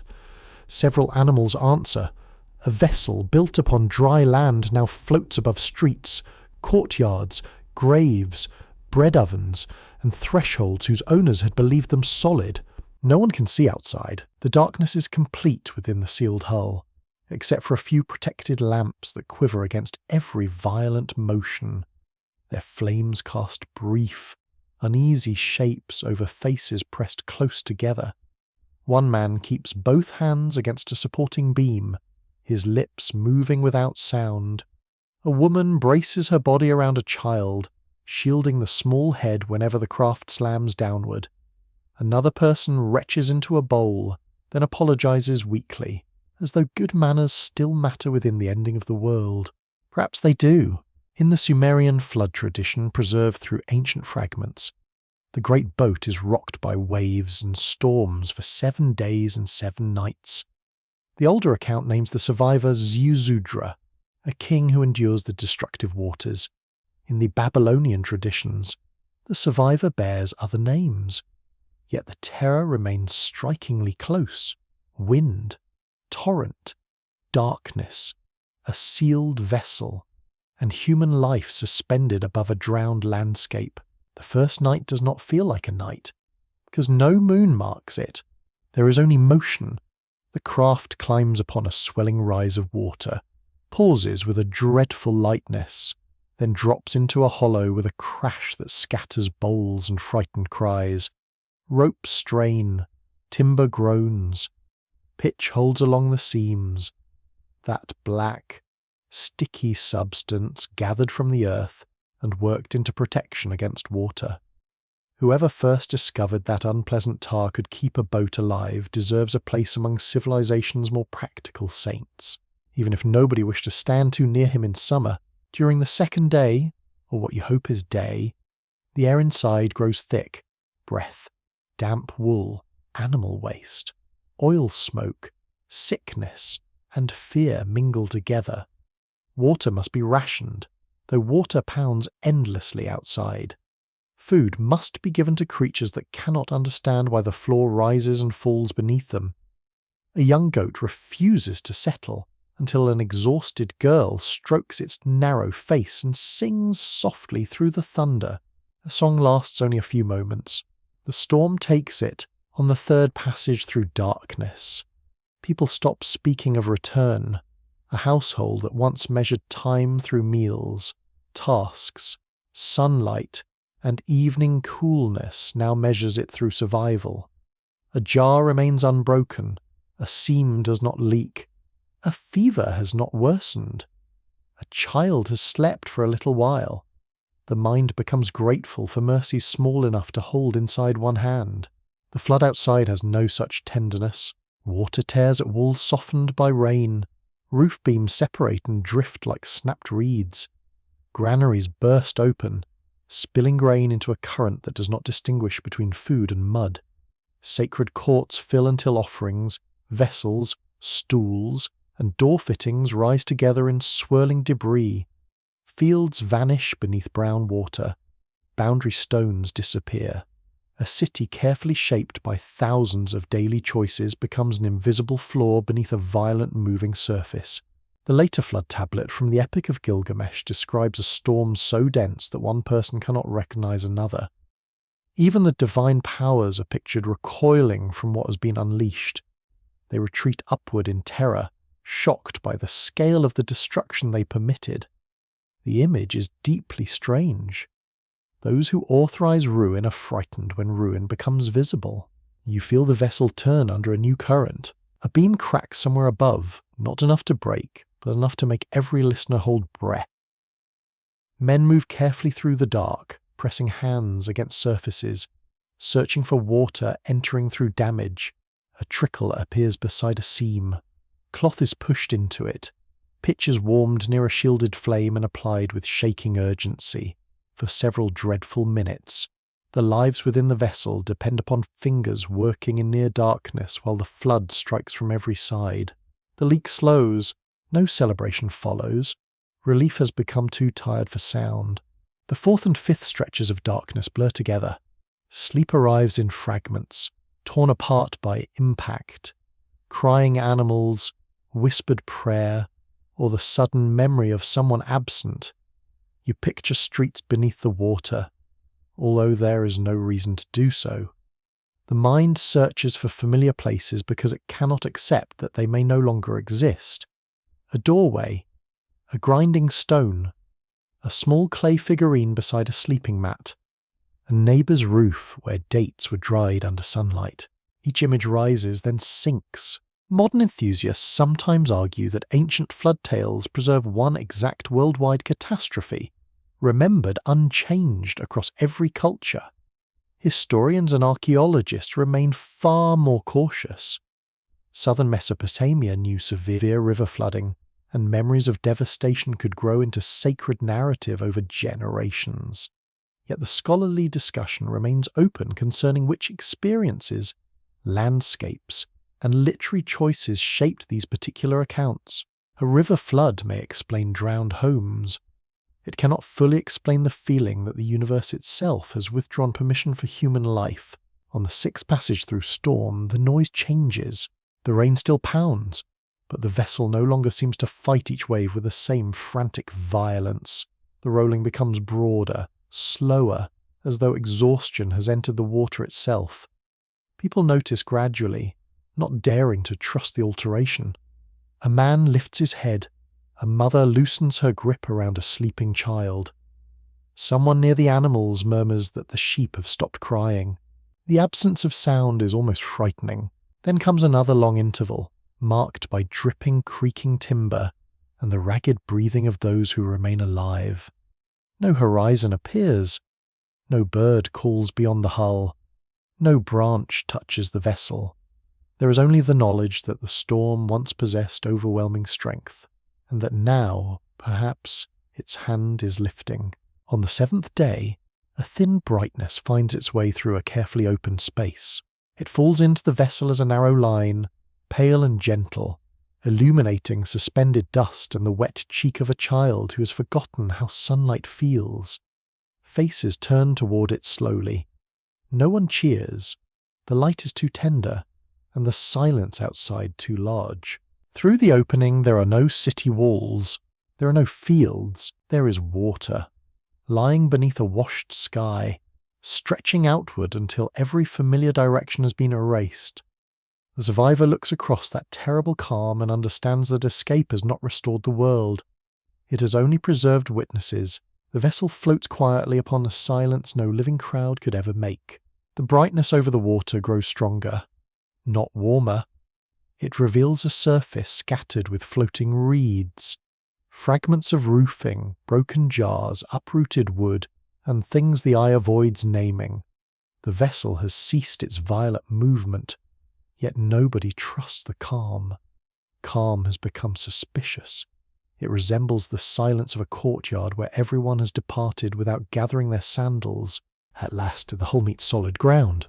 The impact is soft, little more than a dragging groan beneath the feet.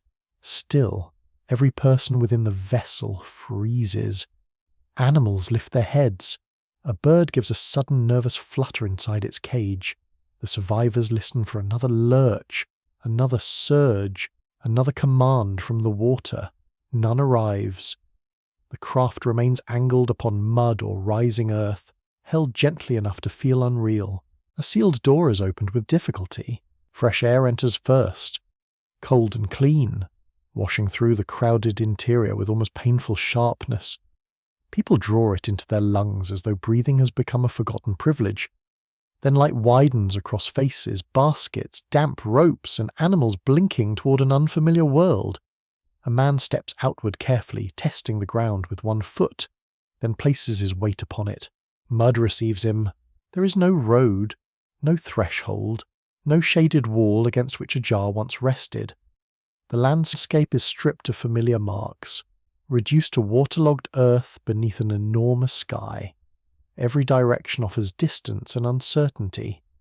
The survivors emerge slowly, some carrying children, some leading animals, some holding small bundles saved through instinct rather than reason. Nobody speaks loudly. The world seems too fragile for noise. In the Sumerian flood account, the survivor Ziusudra comes forth when sunlight enters the great boat. He prostrates himself before the solar god and offers an animal sacrifice with incense. The tablet preserving this scene was recovered at Nippur during excavations connected with the University of Pennsylvania, then published in the early 20th century by scholar Arno Pobel. Although portions are missing, its surviving lines carry one of humanity's earliest written memories of a world emptied by divine decision. You stand close enough to smell the first offering fire. Dry material is difficult to find, yet patient hands gather what can burn. A small flame catches reluctantly, its smoke rising through air scrubbed clean by storm. The survivor chooses from the living creatures protected within the vessel, and the act must hurt with a particular intimacy. Every breathing animal feels precious now. Every heartbeat appears to argue for preservation. Yet an offering is prepared because gratitude, terror, and obligation have become tangled beyond separation. Smoke climbs into the quiet sky. The gesture is humble, but it carries an immense question. Is the offering thanks for rescue, an appeal against further destruction, or an acknowledgement that life remains dependent upon divine mood? Perhaps it is all three. A survivor spared by secret instruction cannot assume safety simply because his feet have reached mud. The powers capable of sending water still exist. The divine decision that ended countless lives has not been explained away by sunlight. In the Sumerian lines, the gods respond by granting Ziusudra a life like that of a god and settling him in a distant sacred land associated with sunrise. He's not restored to ordinary life among rebuilt lanes and renewed fields. He's removed from the human pattern entirely, honoured and separated, as though the witness to destruction cannot simply return to being a neighbour with a house, a garden, and complaints about the price of onions. The reward has an unsettling shape. A man who knows too much becomes distant. Among later Babylonian tellings, another survivor releases birds in order to discover whether the waters have withdrawn. One bird returns. Another finds no resting place. Eventually, a bird does not come back, carrying silence as its answer. It is a beautifully practical experiment, though it must be admitted that sending birds into a ruined world resembles asking creatures without consultation to become expert surveyors. Humanity survives, and immediately begins delegating difficult field work again. Yet the birds do more than search for land. They reveal the new condition of memory. A world can appear empty to the human eye while a single living creature detects the possibility of shelter, seed, insects, branches, and continued days. Human sight remains fixed upon loss. Animal movement begins testing whether loss is complete. The flood has not erased life. It has erased confidence. A woman kneels upon the muddy ground and empties a small pouch into her palm. Seeds lie there, dry enough to plant when the earth allows it. She stares at them for a long while. Once, planting meant a familiar season, a known field, neighbouring hands, shared tools, and stories spoken while working. Now each seed enters soil carrying a heavier purpose.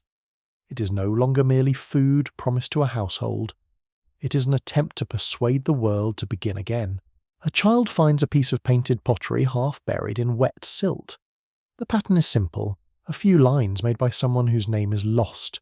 He holds it up, pleased by the discovery, until the adults fall quiet. The fragment does not belong to them. It belongs to people who ate from a bowl, washed it, placed it upon a shelf, and expected to use it again. The child gently places it down. Here, upon the exposed ground, the truth of judgment becomes clearer than any shouted verdict. Punishment is not only the moment of destruction. It is the survivor meeting every small remainder. A bracelet tangled in reeds. A gate post leaning alone. A roof beam far from any house. Clay toys without children. Grain swollen uselessly in mud. Each object bears witness without offering comfort. The Sumerian text is damaged where modern readers most wish for explanation. It preserves divine decision, storm, survival, offering, and extraordinary reward. Yet the cause of the catastrophe cannot be reconstructed with certainty from its broken opening. The later account of Atrahasis links destruction to the intolerable presence of multiplying humanity. Scholars continue to debate whether the Sumerian tradition once contained a similar charge, or whether its missing lines shaped the flood through a different concern entirely. The uncertainty does not soften the surviving image. Humanity stands beneath powers willing to consider its disappearance. Perhaps ancient listeners accepted this with a realism shaped by their environment. A city could prosper through canals and harvests, then fall into famine, warfare, epidemic sickness, or flood. Survival often depended upon forces difficult to control and easy to imagine as divine judgment. A household that lost everything might ask not only what happened, but why the heavens allowed it. Yet the tablet takes that fear farther. It imagines an assembly in which destruction is not a random misfortune. It is chosen. Some divine powers may regret the severity. One divine protector may preserve a human remnant. Still, the judgment has entered the record, pressed into clay by hands living in a world rebuilt from countless earlier losses. As daylight matures, the survivors begin their first tasks. Animals are led toward patches of firmer ground. Containers are counted.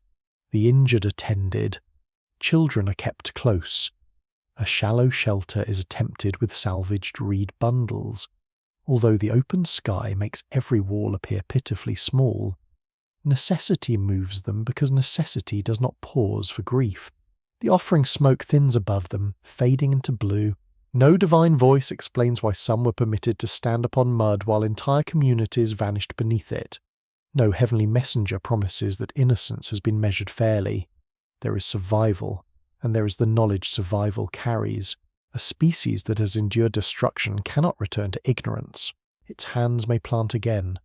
Its mouths may sing again. Its cities may rise again from drying earth. Yet somewhere within the memory held by clay, humanity has seen the shape of its position. It may be needed, it may be spared, it may also be judged. Mud dries slowly beneath the rising sun. At first it gives beneath every footstep, clinging to ankles and the hems of garments. Then its surface tightens, becoming firm enough for baskets, posts, animals, and trembling human plans. People begin with the smallest necessities, a shelter from reeds, a hearth protected from wind, a shallow pit for grain, a tethering place for sheep whose nervous eyes still turn toward every unfamiliar sound. No city appears in a single morning. It begins as repeated gestures made by people too weary to admire their courage. A woman presses wet clay around a cracked storage jar, saving what little barley remains. Two men drag branches into place for a roof frame. Children collect dry stems, proud to carry something useful. An elderly man sits upon a folded mat, sorting seeds with fingers that shake, discarding those swollen by water. Every task says the same thing quietly. Life intends to remain. As firmer ground emerges, survivors travel outward. They search for elevated places where dwellings might stand safely, for water that can be drawn without fear, and for soil capable of receiving barley. They find stretches of plain newly coated with silt, gleaming beneath sunlight. Here and there, remnants lie half buried, a broken grinding stone, a door socket, a clay spindle whirl, one copper hook darkened by mud. Such objects do not rebuild a world. People do. The first walls rise low and cautious. Their bricks are shaped by hand, laid beneath sun, then stacked into homes whose corners do not yet feel familiar. Smoke begins lifting from new courtyards. Dogs sleep beside thresholds. Infants are born who have never seen the drowned settlements mourned by their parents. With each child, grief changes slightly. It remains present, but it must now share space with milk, lullabies, impatience, laughter, and the difficult urgency of protecting what is alive. Eventually, the settlement requires more than households. A ditch needs clearing. Grazing animals wander into planted ground. Two families claim the same useful patch of soil. A store of seed must be guarded through lean weeks. Strangers arrive, carrying tools, stories, and appetites. Someone must judge a disagreement. Someone must organize work. Someone must stand where frightened people can look and hear that the scattered pieces belong together. The old claim returns with calm certainty. Kingship descends into Kish, in the literary tradition preserved by ancient scribes and translated by scholars at the University of Oxford. Kish becomes the first city to receive kingship in the renewed human landscape. The statement is brief, almost formal, but its meaning is immense. Ruin has not persuaded the world to begin differently. The new beginning does not open with a gathering of free households deciding what power should be. It opens with authority presented as a gift lowered from heaven. You enter Kish through a lane still smelling of recently baked brick. It is not the impossible city of legend. Shining untouched beneath eternal favour, it is practical, crowded, and growing. Reed fencing surrounds animal pens. Workmen carry mud bricks upon wooden trays. Women crouch near ovens, lifting flat bread from hot surfaces while children wait with impressive devotion. A canal branch runs beside cultivated ground, its banks marked by fresh repairs. Near the centre, a raised building takes shape. People have learned that survival asks for coordination. The building expresses that need in brick and ceremony. Grain contributions are carried towards stores. Workers arrive when labour is summoned. Offerings appear upon clean trays. A ruler's household gathers messengers, guards, scribes, and those fortunate souls employed to make authority look effortless. One official walks through the lane wearing a carefully fringed garment kept remarkably clean despite the surrounding mud.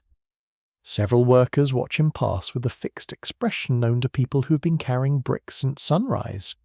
Civilization may be reborn from catastrophe, but resentment toward the well-dressed coordinator appears wonderfully indestructible. A herald speaks near the gathering place. The ruler does not simply keep order. He explains. The ruler holds a charge established by powers beyond the city. The ruler guards the fields, honors the temples, directs labor, and stands between ordinary households and the uncertainty pressing upon every boundary. To people who have watched water erase permanence, Such promises carry force. Safety has become sacred because insecurity remains visible in every recovered fragment. Kish grows, its lanes extend, its storehouses enlarge. Merchants arrive by boat or overpacked roads, bringing stone, timber, metals, and news from distant settlements. Potters shape vessels in increasing numbers. Smiths work copper beneath shaded shelters, producing hooks, blades, fittings, and objects of display. Scribes begin recording deliveries and obligations. A city once imagined as a fragile answer to disaster becomes a centre whose voice travels outward. Their names begin to gather around its throne.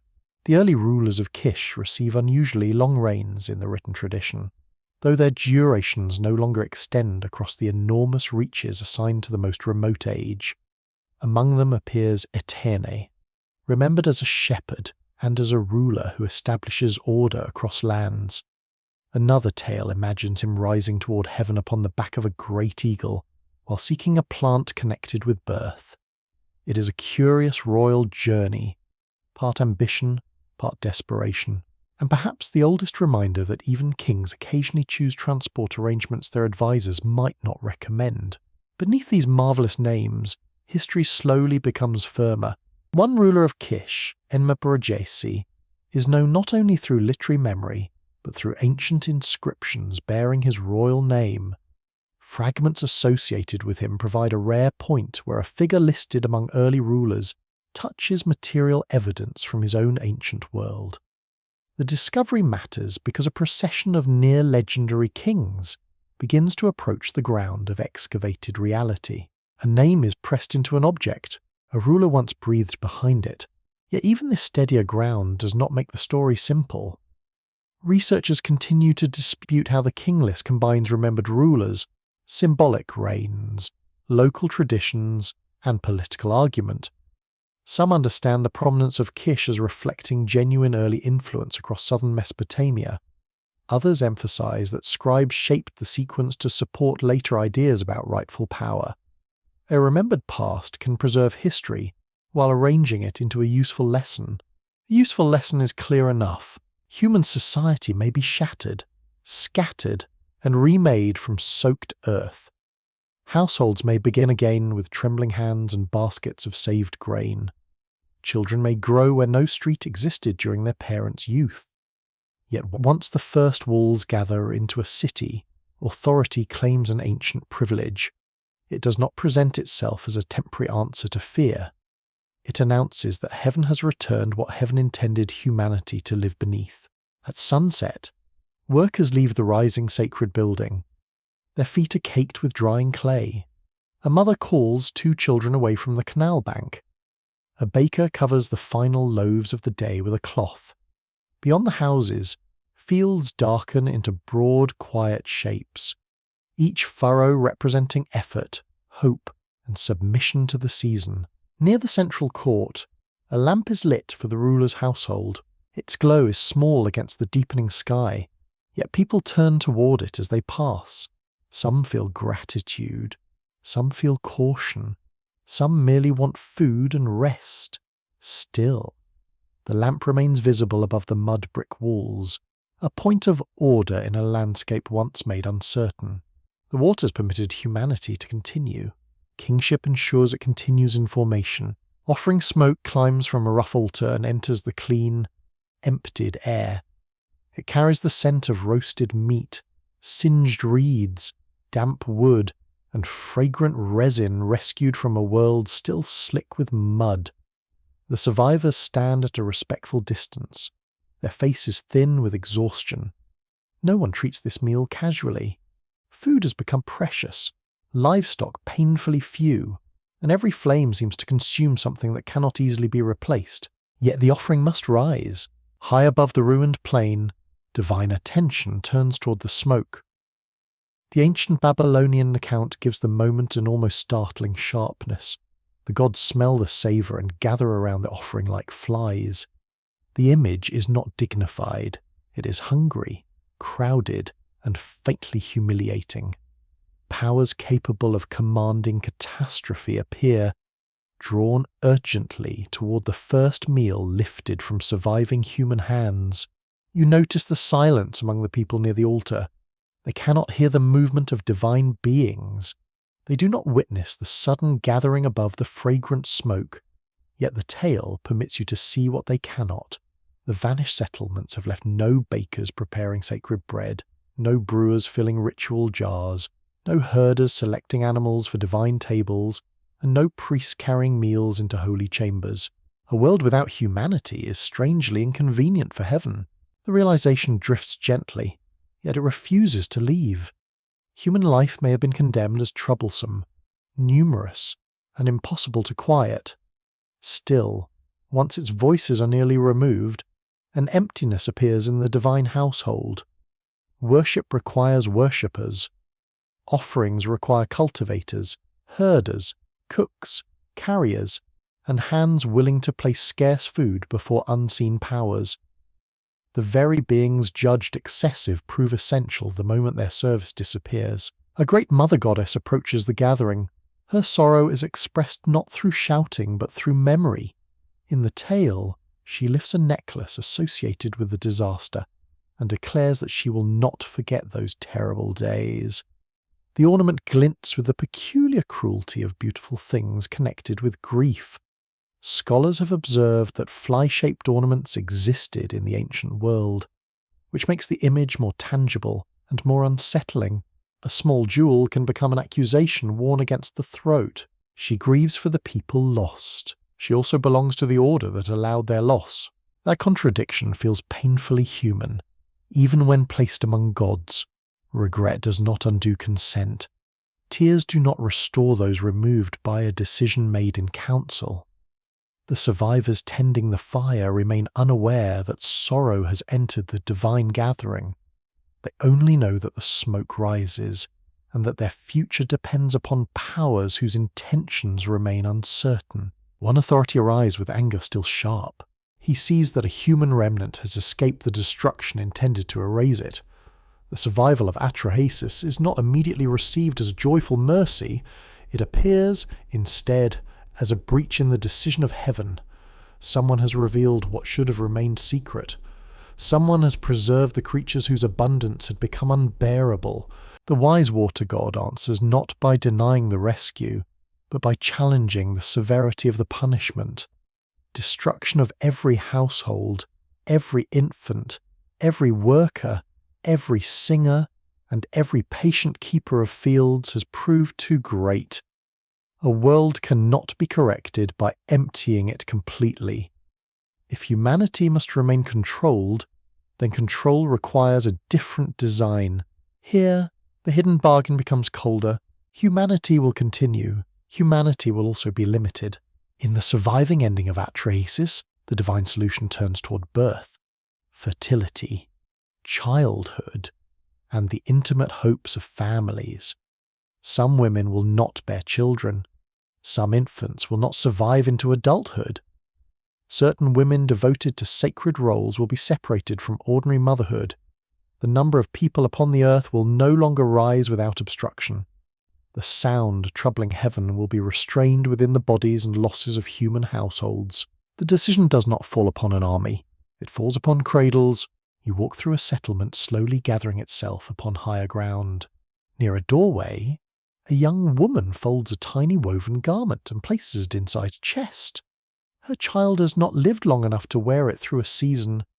Relatives sit close, offering food she cannot yet taste and words she cannot yet receive. No thunder announces a cosmic policy. No divine official explains that her sorrow has been placed within a system designed to protect heavenly rest. There is only an empty mat. Near another home, a couple sets out bread for guests celebrating the birth of a healthy child. Lamps glow warmly along the wall. A grandmother holds the infant and studies its face with wonder, counting fingers, tracing a cheek, listening to the small, uncertain breaths. Delight fills the room, but it has acquired a shadow. Life is now cherished partly because it is never guaranteed. This is the price of remaining useful. Human beings are not removed entirely, because their work sustains the sacred arrangement. Yet they are not permitted unchecked flourishing, because their flourishing has been interpreted as disturbance. They must provide enough hands for a field, shrine, workshop, and offering table, but not so many voices that heaven feels crowded by their existence. The British scholar Stephanie Daly and generations of specialists in Mesopotamian literature have treated this ending as a crucial feature of the Atrahasis story. It does not merely tell how a great flood ends, it explains, within ancient religious imagination, why human life contains barrenness, infant loss, sacred restriction, and mortality woven into everyday experience. Suffering is not presented as meaningless chance. It becomes part of a population arrangement established by divine powers.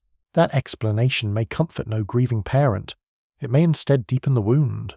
Scholars continue to dispute how an ancient audience received these lines. Some see a mythic attempt to explain the harsh realities of birth and death in a world where children were intensely loved, yet frighteningly vulnerable. Others emphasize social order, suggesting the story teaches that human multiplication must remain beneath divine control. Another reading hears criticism hidden inside the tale, because the gods appear dependent upon the very beings they repeatedly afflict. That final possibility waits quietly beside the altar. A god who requires offerings is not entirely independent, a divine household sustained by human grain, livestock, song, and ceremony possesses grandeur. Certainly, but it also possesses need. The person carrying bread into the sacred chamber may bow deeply, yet the bread still enters because heaven lacks something without human labour. Perhaps the servant is weaker, perhaps the master is less complete than he appears. A small procession crosses the settlement at sunset. Men carry baskets of grain gathered from the first successful fields. Women bring jars sealed against dust. A child holds flowers in both hands, keeping them upright with grave concentration. They approach a newly made sacred place, scarcely more than a clean platform with a shelter above it, and arrange their gifts beneath a sky deepening from gold into blue. The people offer because they seek protection, meaning order and peace. The gods receive because the world they rule is fed through mortal hands. Beyond the sacred platform, a mother calls her living children into the house. Her voice is tender, firm, and briefly bright in the evening air. It joins the creak of baskets, the lowing of cattle, the murmur of prayer, and the soft clatter of vessels being prepared for supper. Humanity is still heard, not because the gods fail to limit it completely, because even a wounded life continues to make a sound. A cool wind passes over the walls of Uruk, carrying the scent of river water and evening fires. From the high walkways, the city appears secure beneath the fading sky. Kilns glow in courtyards. Merchants fold cloth away from dust. Children are called indoors by voices accustomed to being ignored once, then obeyed upon the second calling. Inside a quiet palace room, however, no wall feels high enough to keep danger outside. A body lies upon a mat. Gilgamesh kneels beside his companion, Enkidu, whose face no longer answers touch or voice. The king has faced forests, wild beasts, distant roads, and the defiance of rivals. Strength has always spoken clearly to him. A difficult thing could be seized, struck, overcome, or commanded. Yet the stillness beside him offers no opponent. It does not rise for combat. It does not yield to pleading. His hand rests upon the silent chest. He waits for movement that never comes. Around the room, attendants lower their eyes. Fine cloth has been prepared. Precious objects wait for burial rites. Singers stand beyond the doorway, uncertain when grief should receive melody. The king's mother knows what every mother knows, that love may surround a life without preventing its departure. Incense begins to burn in a shallow vessel, sweet and bitter together, covering none of the truth. The friend is gone. The living man has seen himself. In the great literary traditions of Mesopotamia, Gilgamesh is not merely a mighty ruler searching for fame. He becomes a man wounded by the discovery that power has limits. The Epic of Gilgamesh, preserved in Babylonian tablets, and translated by scholars connected with Yale University and the University of Oxford, follows his desperate search for a way beyond death. His fear is not abstract. It rises from touching someone once warm, once laughing, once capable of walking beside him. You follow as he leaves the city. He no longer wears the polished calm of a king receiving visitors. His clothing grows rough upon the road. Dust gathers against his skin. His hair is tangled by wind and sleep taken on hard ground. He travels through wastelands where the heat seems to lift directly from stone, and where no shaded courtyard offers bread, drink, or the ordinary kindness of another voice. The road is shaped by refusal. Gilgamesh refuses to accept that the strongest man in his city must end like every potter, singer, child, boatman, and exhausted field worker. He has been praised as extraordinary, born with a nature reaching toward the divine. Surely some exception remains hidden beyond familiar lands. Surely the border placed around mortal life contains a narrow gate, opened for a ruler determined enough to find it. The belief is proud. It is also terribly understandable. A woman who keeps an alehouse near the edge of the known world sees him approaching. She watches the stranger clothed in skins, hollowed by sleeplessness, carrying grief like a weapon against himself. She does not greet him as a glorious king. She sees a man fleeing a truth that has followed him across every mile of dust. In one form of the tradition, she advises him to accept the good things allotted to human beings: food, clean clothing, affection, celebration, and the small hand of a child. Her counsel is gentle, yet it does not satisfy him. A meal tastes different when death has taken the person who should have shared it. Music cannot easily instruct the terrified heart to become content. So he continues. His journey carries him toward a man who possesses what ordinary humans do not. This distant survivor has received enduring life from divine powers, living beyond the reach of common aging. Gilgamesh expects a secret, perhaps a test suited to courage, or a hidden wisdom that a great king can master through effort. Instead, the immortal man looks ordinary. He has no radiant armor.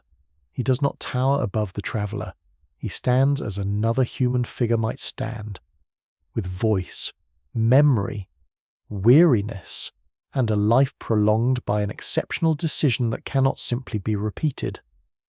His immortality is not a skill Gilgamesh may learn.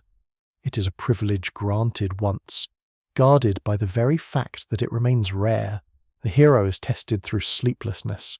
If he cannot resist sleep, that small nightly surrender resembling death, how can he claim mastery over the greater darkness? Gilgamesh sits with determination burning in him, prepared to prove that his will exceeds the weakness of ordinary bodies, yet sleep closes around him almost immediately. Each day, a loaf is placed nearby to mark the passage of time, growing older while he dreams he has remained awake. There is quiet humour in this humiliating arrangement. A king crosses the world seeking everlasting life, then loses his argument beside a row of increasingly stale bread. Human pride expects a dramatic defeat, perhaps thunder or a monster at a gate. Instead, the body simply decides it is tired. Still, compassion offers him one final possibility. Beneath deep water grows a plant capable of returning lost youth. It is not eternal life in the fullest sense, but it is a loosening of age, a recovery of vigour, perhaps a chance to step backward from the cliff edge. Gilgamesh binds stones to his feet and descends through dark water. Pressure surrounds him. Mud swirls faintly beneath his hands.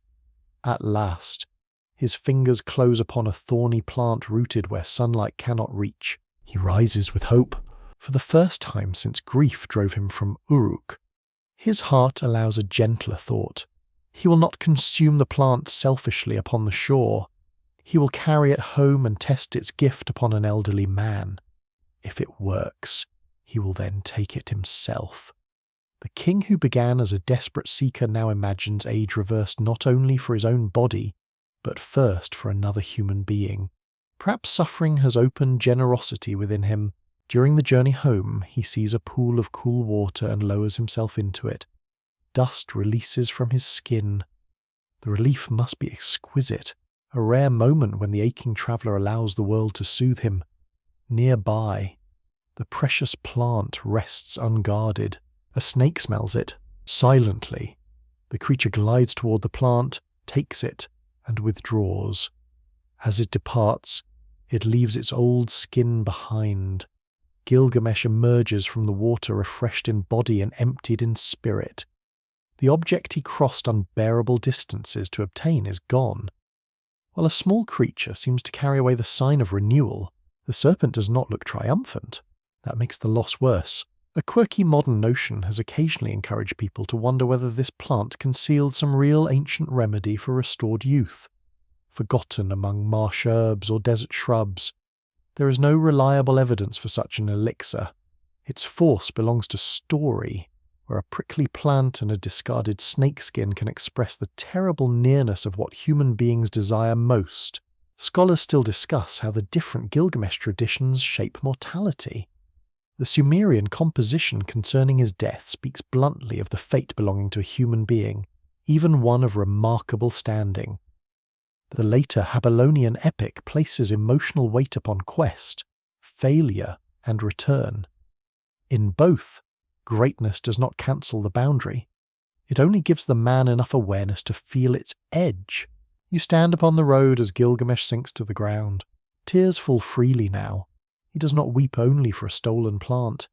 He weeps for effort unable to purchase escape, for strength unable to command time, and for the knowledge that his hands will one day release everything they have built. No divine blade is required. Mortality guards the order quietly. The walls of Uruk eventually rise before him, solid in the evening light. They cannot make his body eternal. They can only hold the marks of human making, brick placed upon brick by lives that pass away. Gilgamesh looks upon them with eyes altered by loss. He has not brought youth home. He has brought recognition. Life may be vivid, beloved, and astonishingly brave. It is still kept within limits. Morning glitters upon the water beside the sacred city of Eridu. The air smells of salt, fish scales, wet rope, and bread cooling somewhere behind low brick walls. A narrow boat rocks gently near the shore, stocked with netting and baskets. Into it steps Adapa, a man whose days are ordered by service, skill, and a wisdom so complete that others regard him with quiet wonder. He is not a king seeking glory. He is a servant of the God of wisdom, attending sacred duties with remarkable care. He prepares what is required, brings food for ritual tables, and knows the proper ordering of the world beneath heaven. In the surviving Mesopotamian tale, his divine patron grants him understanding, intelligence, and practical mastery. Yet one gift is withheld from the beginning. He does not receive everlasting life. For now, the absence does not trouble him. The day is bright and the water provides its familiar work. Adapa pushes away from shore, guiding the boat into deeper movement. Riffles strike the hull with a gentle tapping sound. He lowers his net, watching the line settle below the glittering surface. Sacred service requires fish, and fish require patience, which is perhaps the least glamorous divine mystery. Then the wind changes. It arrives suddenly from the south, no longer a warm current passing over water, but a force gathering beneath the boat. The sail snaps. Spray lashes his face. The craft tips violently, overturning Adapa into water that closes around him with a shock of cold. For a moment, he sees only bubbles, broken light, and the shadow of his boat rolling above him. He rises furious. The wise man does not plead with the wind. He curses it. His words strike with power granted through sacred knowledge, and the south wind's wing breaks beneath his command. The air falls strangely motionless. For 7 days, according to the ancient account, the wind cannot blow across the land. Heat gathers. Sails hang useless. People look upward, wondering why the breath of the world has ceased. In heaven, Anu notices the silence. Anu rules the lofty sky, remote and formidable, the authority before whom even powerful beings must answer. When he learns that a mortal has broken the wind's wing, astonishment sharpens into anger. A human has exercised knowledge with consequences reaching beyond a fishing boat. Adapa has shown that wisdom can disturb the established movements of creation. He is summoned upward. The account survives in fragmentary clay tablets, including a major copy discovered among the ancient records at Tel El Amarna in Egypt during the 19th century. Scholars studying the text through institutions such as Yale University and the University of Oxford recognize it as one of Mesopotamia's most penetrating stories about wisdom and mortality. Its question is quietly severe. What happens when a human being is taught enough to approach divine knowledge, yet never permitted divine life? Adapa stands before his patron, frightened by the summons. The god of wisdom does not leave him helpless. He prepares him carefully for the journey. Adapa must wear mourning clothing. At heaven's gate, he will meet two divine guardians, Dumuzi and Ningish-Zida. He must explain that he mourns because they have vanished from the earth. Flattered by this display of grief, they may speak favourably for him before Anu. Then comes the crucial warning.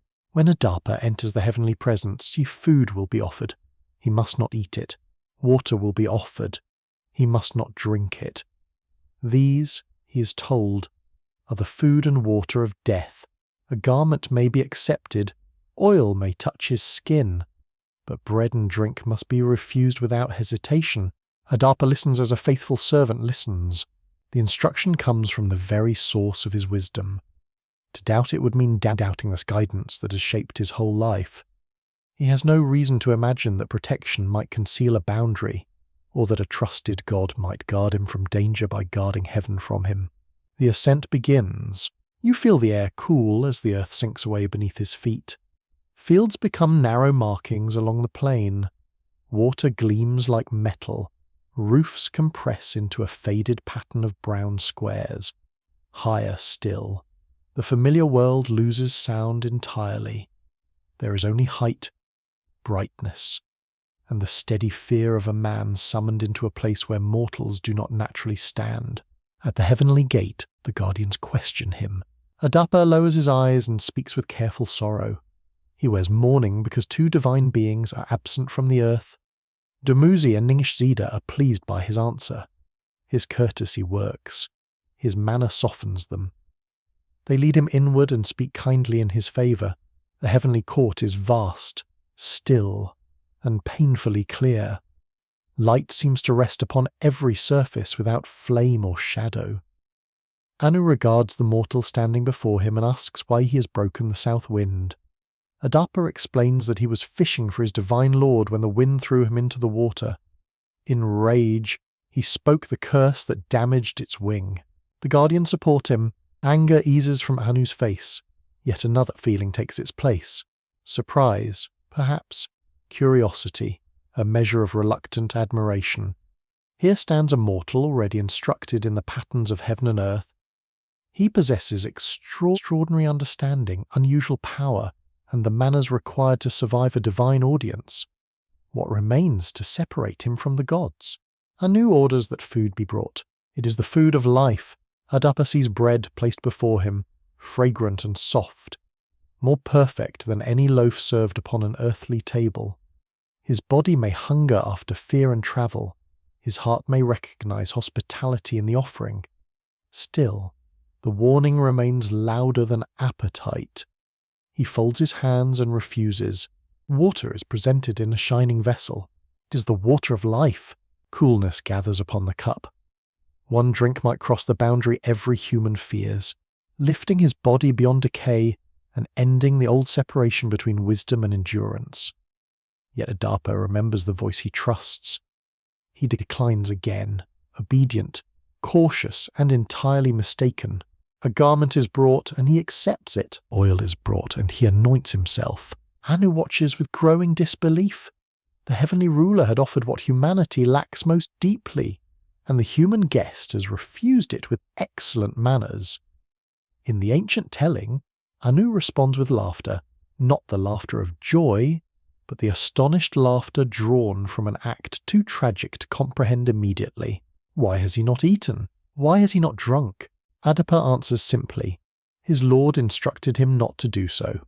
The chamber grows colder in your imagination. No sword has been raised against him. No guarded doorway has blocked his hand. Life has been offered openly, placed within reach, then lost because the wise man trusted the wisdom given to him. He knows the movements of earth and heaven, yet he does not know when guidance serves his own good, and when it preserves his limit.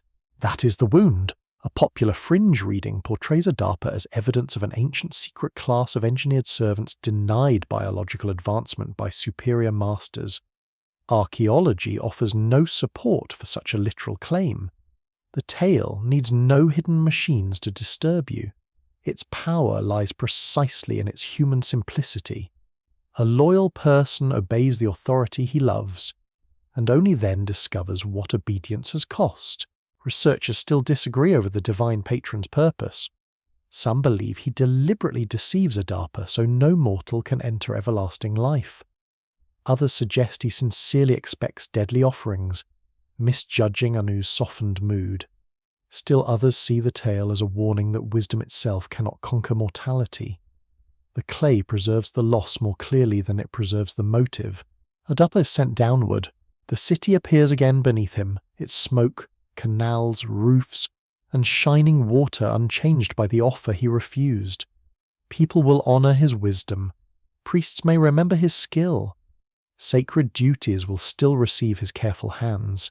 Yet he returns carrying a hidden absence, a life that might have become more closed again within mortal breath. A cup was placed before humanity. The trusted voice said no. Night rests upon Nineveh, but one palace room remains awake. Beyond its walls, the Assyrian capital spreads beneath a dark sky, immense and guarded, filled with courtyards, storerooms, stables, workshops, shrines, soldiers, servants, and sleeping officials. Within this smaller chamber, the smell is different. Dust, lamp oil, dry clay, reed baskets, and old wood mingle in air kept carefully still. You stand among shelves of tablets. They rise in orderly groups, stored in baskets, arranged upon ledges, stacked wherever learned hands have made room. Some are palm-sized, bearing compact prayers or omens. Some are broad and heavy, their surfaces crowded with tiny script. Others are broken, repaired, or copied from originals already ancient when the copyist touched them. This is no humble village room containing a few family accounts. It is a royal collection of memory, gathered under the Assyrian king Ashurbanipal. He rules during the 7th century before the Common Era, from a palace whose power extends across conquered lands. Yet Ashurbanipal presents himself as more than a warrior. In royal inscriptions, he claims unusual scribal learning, the ability to read difficult signs and understand older compositions. His library at Nineveh eventually holds thousands of clay tablets and fragments, preserving literature, rituals, medical instructions, scholarly lists, omens, hymns, prayers, incantations, and stories filled with divine danger. A king who conquers cities also gathers their words. You hear a low scraping sound near a lamp. A senior scholar sits upon a cushion, examining a tablet sent from a southern centre of learning. His eyes narrow as he studies a damaged line. Beside him, an assistant holds a fresh piece of prepared clay, waiting to create a clean copy. The older tablet is worn at one corner. A sign may have disappeared there, swallowed by a crack no careful reader can repair with certainty. The scholar speaks slowly. The assistant presses each sign into clay. A story moves from one body of earth into another. It may seem strange that an empire devoted so much effort to gathering old compositions concerning gods, floods, monsters, dreams, illnesses, stars, kings, and lamentations. Yet knowledge is power in more ways than one. A ruler wishes to know the rituals protecting his health, the omens guiding his campaigns, the words calming a disturbed god, and the histories placing his own reign within an immense sacred order. The library is not simply a sanctuary for beauty, or it is an instrument of rule. Still, instruments have unexpected uses. A tablet copied for royal protection may preserve a troubling question. A story gathered to confirm divine authority may contain the memory of divine cruelty. A catalogue made for orderly storage may quietly preserve the location of a text in which humanity appears expendable, useful, deceived, or almost erased. The king may collect wisdom to strengthen his throne, yet wisdom does not always behave like a loyal servant. Across the room, a younger scribe reads a colophon, the note placed at the end of a copied tablet. Such notes can record the owner, the copying process, the original consulted, and the person responsible for the work. Some also threaten anyone reckless enough to steal, damage, or alter the tablet.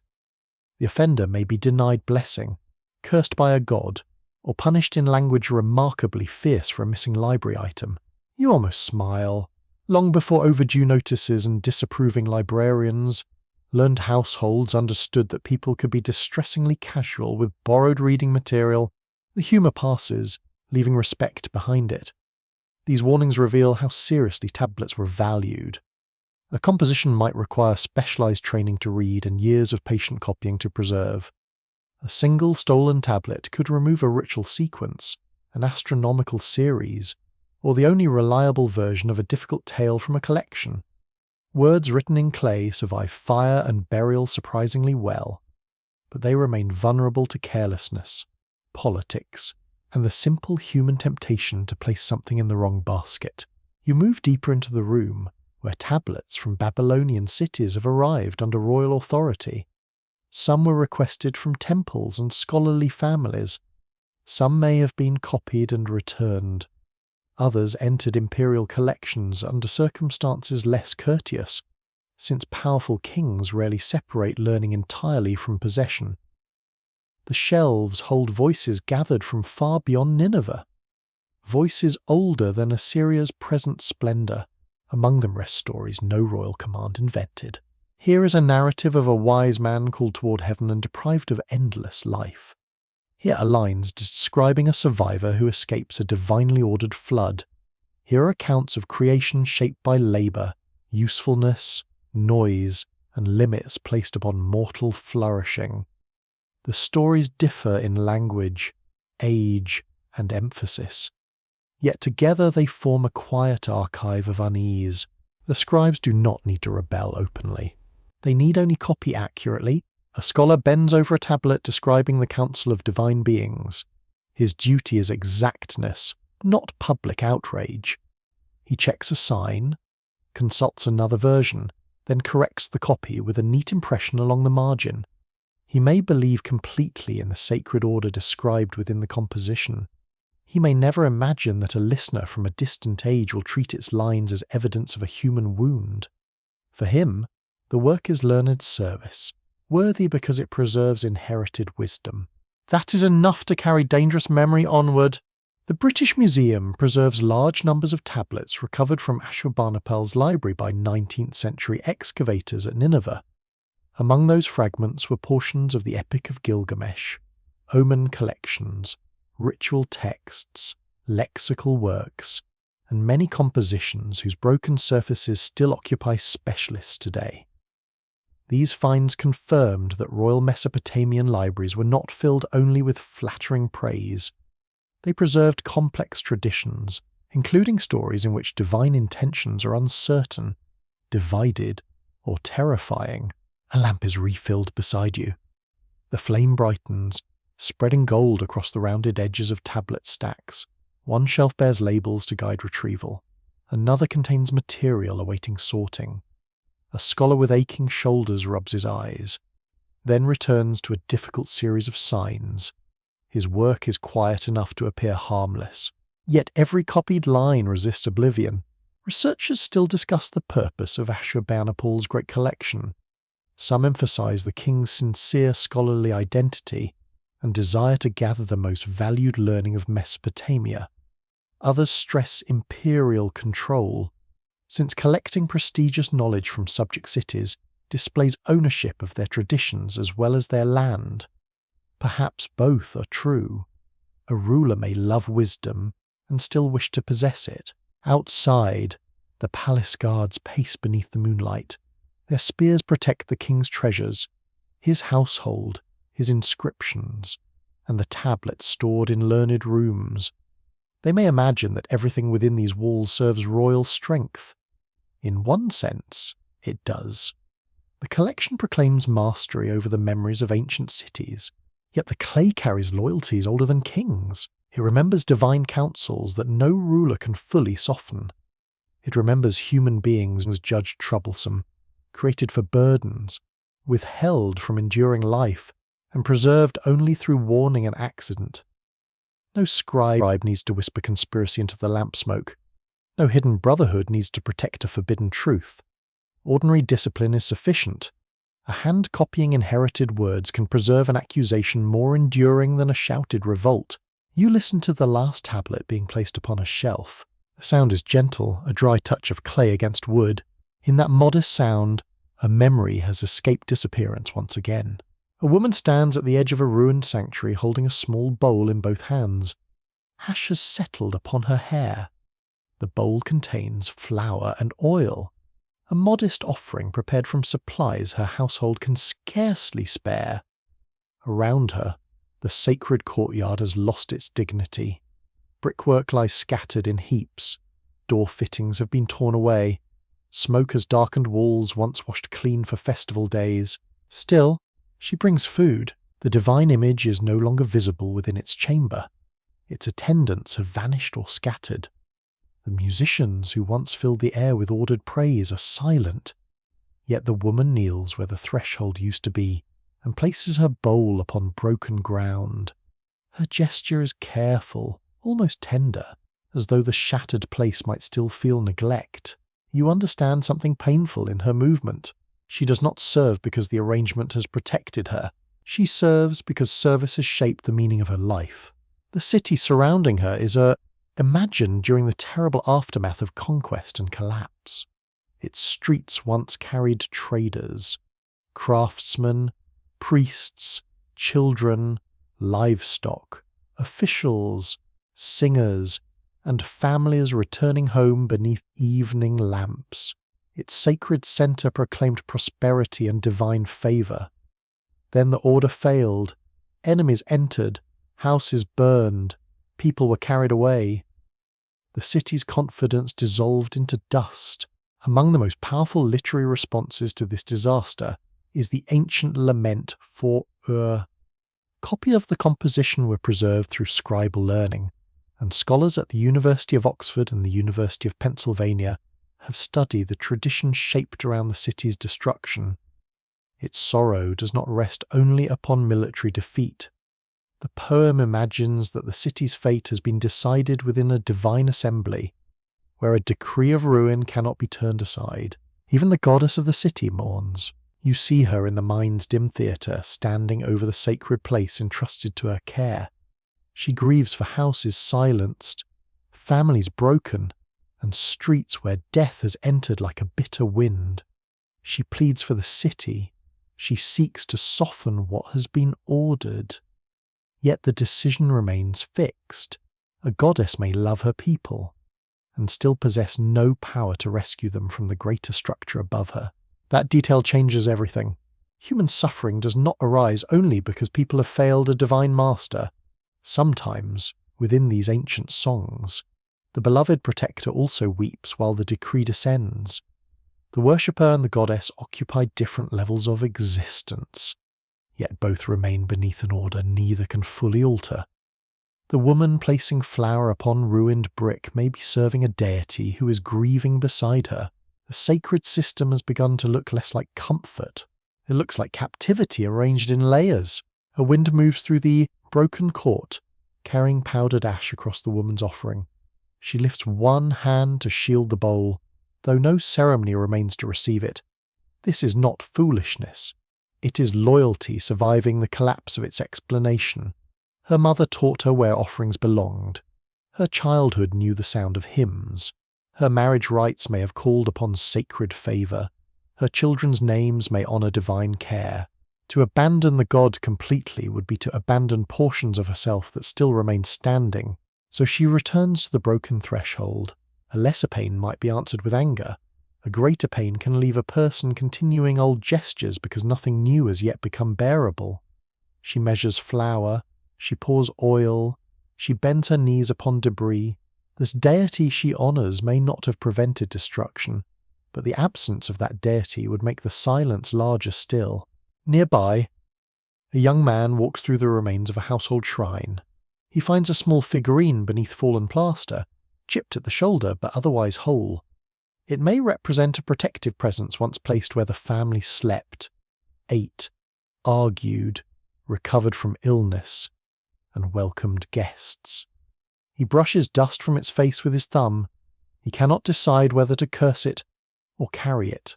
He carries it. In collections of Mesopotamian prayer, another kind of human voice survives. A composition sometimes called a man and his god presents a sufferer who experiences illness, disgrace, and misery without clearly understanding the offense that caused them. He confesses the limits of human knowledge and seeks restoration from his personal god. The text reveals a spiritual world in which a person may feel guilty, abandoned, and dependent all at once, even when the reason for suffering remains hidden. There is no easy rebellion in such a prayer. There is a deeper exhaustion. The human speaker cannot simply walk away from divine judgment, because the divine world contains the only imagined path toward relief. The God who appears silent is also the God who must eventually hear. The order that wounds the person is the order to which the person must appeal for healing. You hear the contradiction in every careful line. It is not merely death that troubles the ancient heart.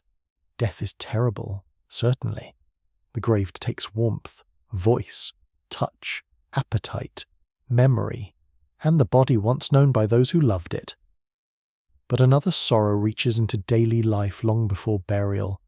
A person may suspect that labor, illness, grief, obedience, and hope exist within a structure built for purposes not chosen by humanity. One may serve faithfully and still be struck down. One may pray sincerely and still receive silence. One may be loved by a goddess who cannot overturn the decree. A curious custom adds a softer, stranger note to this landscape of dependence. Mesopotamian worshippers sometimes commissioned small statues of themselves to stand within sacred places, hands clasped and eyes made unusually large. The figure remained in prayer when its human owner was absent, busy, sleeping, or very sensibly unwilling to remain kneeling throughout an entire lifetime. There is something touching in this. There is also something weary. Even devotion could be assigned to a substitute body, because the demand to remain attentive never truly ended. The little stone worshipper watches forever. Its eyes do not close. Scholars continue to debate how sharply ancient people questioned the justice of the divine order. Some readers find protest within laments and prayers, hearing wounded voices that refuse simple explanations. Others emphasize humility, ritual restoration, and the desire to return to harmony rather than overturn the sacred system. The writings contain both impulses, because grief rarely speaks in one direction. A suffering person may excuse at midnight and plead by morning. You move through as twilight settles into damaged rooms. A surviving family has gathered near a small fire, their meal thin but warm. The chipped figurine has been set beside the wall. The mother breaks bread carefully, giving the smallest child the softest portion. No one speaks of cosmic purpose. Hunger has little patience for theology, yet every act contains an answer.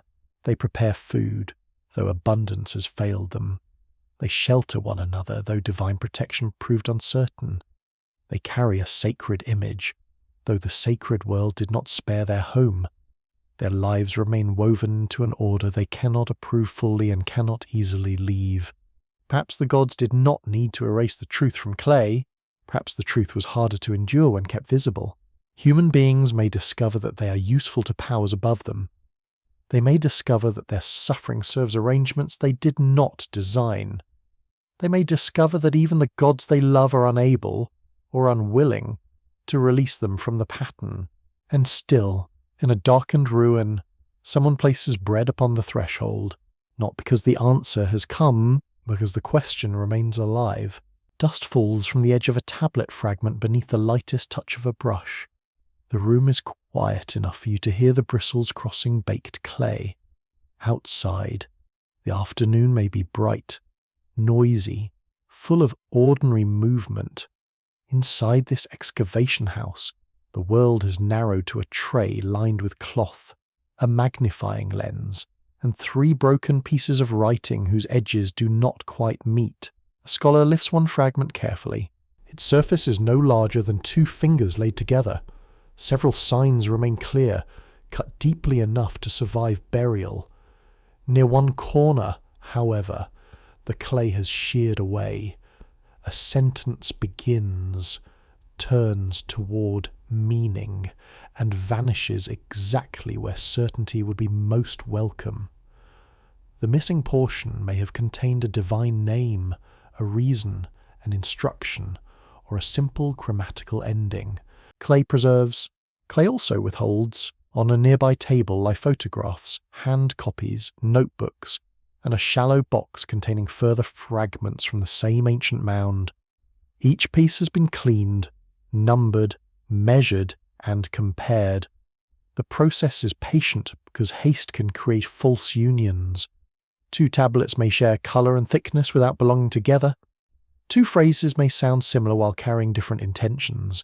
Attempting reconstruction may satisfy the imagination, then fail beneath trained scrutiny. You watch the scholar turn a fragment slowly beneath the lamp. Sidelight enters the wedges and reveals their angles. Writing that appeared flat suddenly becomes a tiny landscape of shadow, ridge, cut, and pressure. One sign may be read confidently. Another resembles 2 possible signs because damage has removed its final stroke. A third survives only as the beginning of a wedge, a remnant as frustrating as hearing someone whisper one syllable of a confession, then close the door. This is where the great hidden story becomes difficult.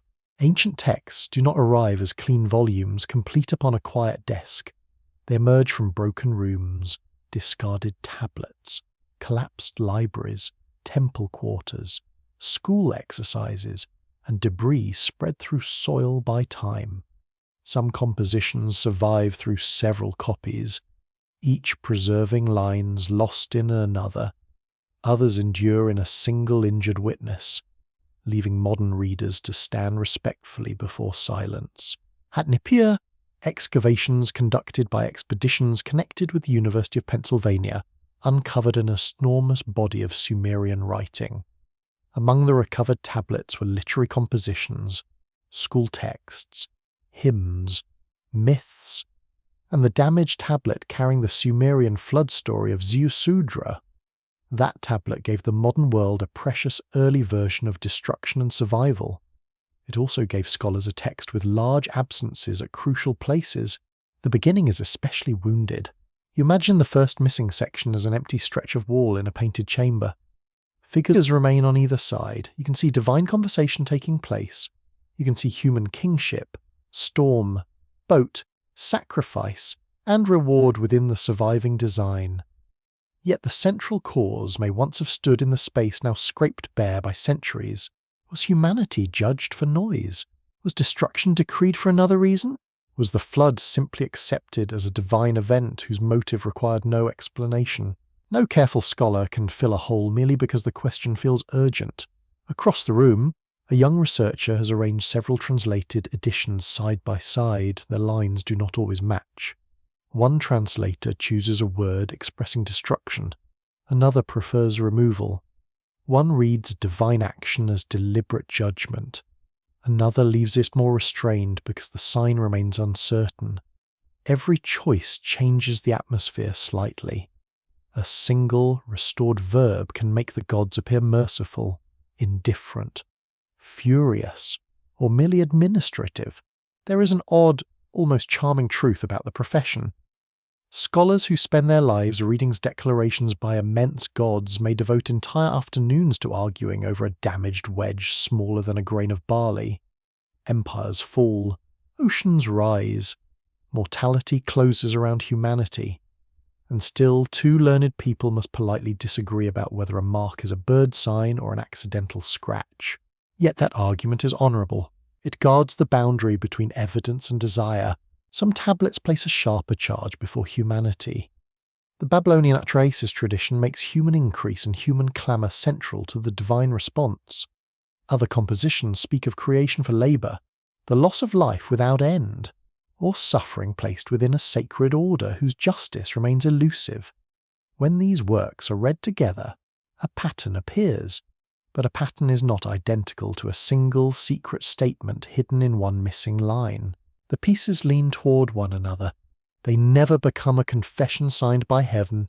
In a university study room, a professor speaks softly to a group gathered around a projected image of cuneiform writing.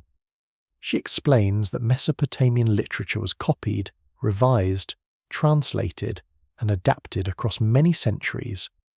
A Sumerian tale may enter a Babylonian environment with altered emphasis.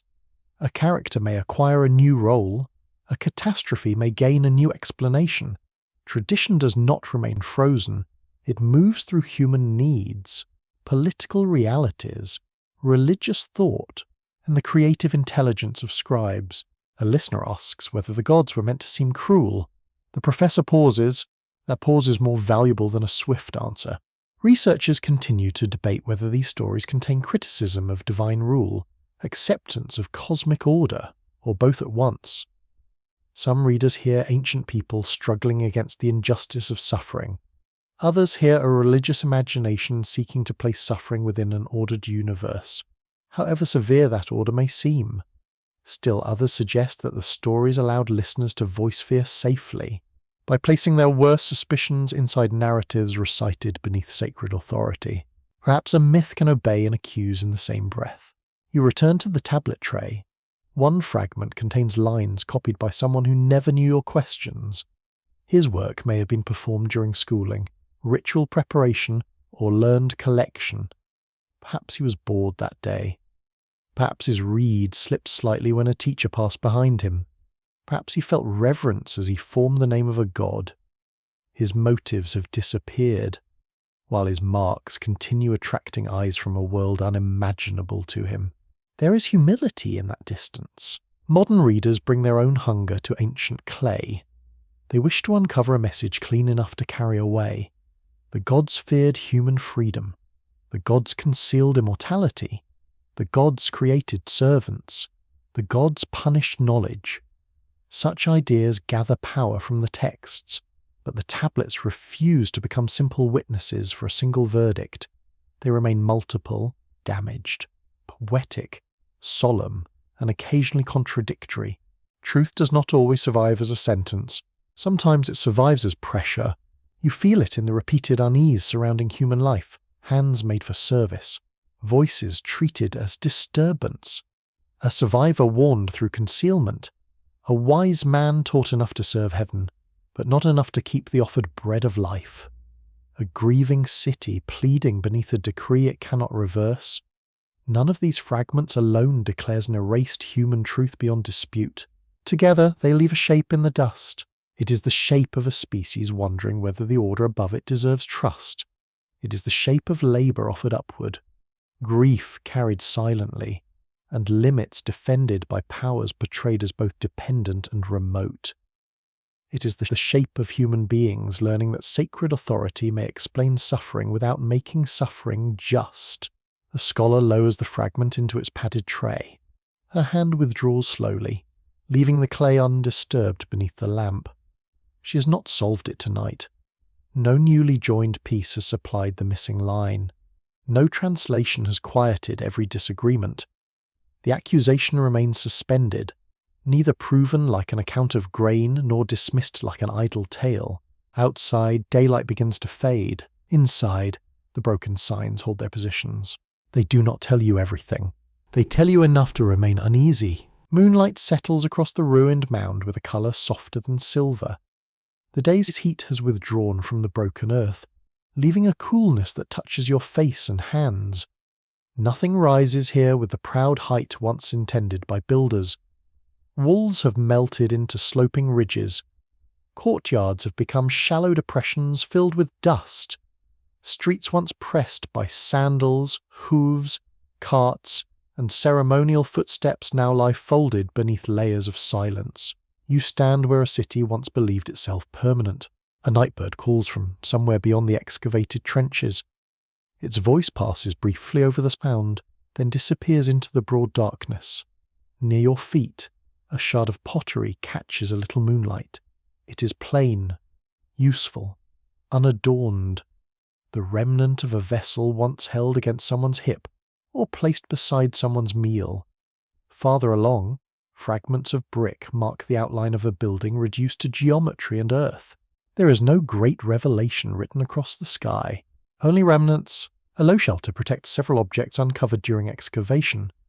Beneath it, trays hold tablets, seals, beads, fragments of bowls, and pieces of inscribed brick. Each has been lifted from soil patiently, grain by grain, by people who understand that a careless movement can disturb the last resting place of a human thought. The smallest object may contain a name, a delivery, a dedication, a prayer offered during fear, a mark made by someone whose entire world has vanished except for the pressure of a hand. One clay brick bears an inscription placed upon it by royal command. Its signs do not speak to ordinary citizens walking through the building's doorway. They speak to the structure itself, to the gods protecting it, and perhaps to a distant restorer who might one day uncover the words beneath fallen masonry. Ancient Mesopotamian rulers often placed inscribed foundation objects inside temples and public buildings. Scholars associated with the University of Chicago have studied such deposits from cities across the region, where rulers named themselves honored divine patrons and asked future builders to respect their works. These objects were deliberately hidden from everyday sight. Their message entered darkness at the moment of construction. You kneel beside the thought. To preserve a statement by hiding it seems almost contradictory, yet the intention is quietly beautiful. The king knows the wall may fall. He knows brick weakens, roofs collapse, enemies enter, and time eventually reaches everything shaped by mortal hands. So he places words beneath the surface, trusting that someone in an unknowable age may uncover them and understand that a person once stood here. Building against disappearance, the hidden inscription does not prevent ruin. It survives it. A shallow pit nearby contains small cones of baked clay, some once coloured red, black, or pale cream. In the ancient city of Uruk, thousands of such cones were pressed into wet plaster upon monumental walls, creating geometric patterns that glittered beneath sunlight. They were humble pieces of clay transformed into dazzling surfaces by repetition and care. Seen separately, each cone is almost comically simple, rather like a tiny ancient peg awaiting a wall and an excessively patient decorator. Yet when placed together, they made brightness. That is how human memory often works. One life seems small beside the long distance of time. One worker carrying mud, one singer standing near a shrine, one woman setting aside seed, one child scratching marks into clay for amusement, one grieving person whispering into smoke. No single gesture appears large enough to resist oblivion. Together they make a pattern. You walk through the ruins with slow attention. The ground does not reveal which person was frightened, which person trusted completely, which person secretly doubted the explanations offered by priests and rulers. Administrative records count grain and labour. Royal inscriptions announce victories and sacred favour. Myths speak through gods, floods, lost life, withheld gifts, and distant counsels. Yet ordinary thought remains harder to catch. Perhaps someone once paused outside a temple with an offering in hand and wondered why divine beings required so much. Perhaps someone watched a child fall ill and felt the sacred order become colder. Perhaps someone heard a tale about life refused to humanity and recognized a feeling already present within the chest. No tablet records every private hesitation. It does not need to. The great force of these old traditions lies not in proving that a council of gods literally attempted to erase one sentence from human knowledge. Their power lies in the fact that people imagined such a danger. They imagined creators who needed human service. They imagined powers disturbed by human abundance. They imagined life offered, redirected, lost, or withheld. They imagined survival carrying knowledge that could never be made innocent again. Such stories do not emerge from empty minds. They grow from lived questions. Why must hands labour until they stiffen? Why does love create attachments that death removes? Why does a sacred world depend upon gifts from the hungry? Why do people sense their value most clearly when they are useful to someone stronger? The questions move through the ruined city without voice. They cling to brick dust, broken thresholds, and fragments of writing resting beneath protective cloth. You do not need to believe every divine scene as literal history to feel their human truth. The people who preserved them lived beneath authority. Weather, illness, labour, childbirth, grief, devotion, and the constant awareness that existence could be altered by forces far beyond household control. Their gods may have carried the faces of those forces. Their stories gave those faces speech. Scholars still disagree about how openly Mesopotamian literature challenges divine justice. Some see narratives designed to confirm the sacred order, teaching mortals to accept limits and maintain proper service. Some hear a quiet current of protest, because the gods appear needy, divided, deceptive, or alarmingly severe. Some suggest that the literature does both, preserving reverence while allowing anxiety to breathe within the same clay lines. Perhaps no single reading should silence the others. A human being can kneel and question at the same time. A person can offer bread with sincere devotion while carrying sorrow that has no satisfying answer. Loyalty does not always remove doubt. Doubt does not always destroy love. Ancient hearts were likely as complicated as your own, capable of trust, weariness, gratitude, resentment, fear, humour, and wonder within one ordinary day. The moon has climbed higher now. Its light touches the sheltered tablets without reaching deeply into their incised signs. They remain shadowed marks, requiring trained eyes, patient hands, and a willingness to accept damaged answers. Somewhere within one fragment, a scribe may have pressed too firmly. Somewhere within another, a sign ends where the tablet broke. Even the finest preservation arrives wounded. Still, the clay remains. It has outlasted the confident voices of rulers.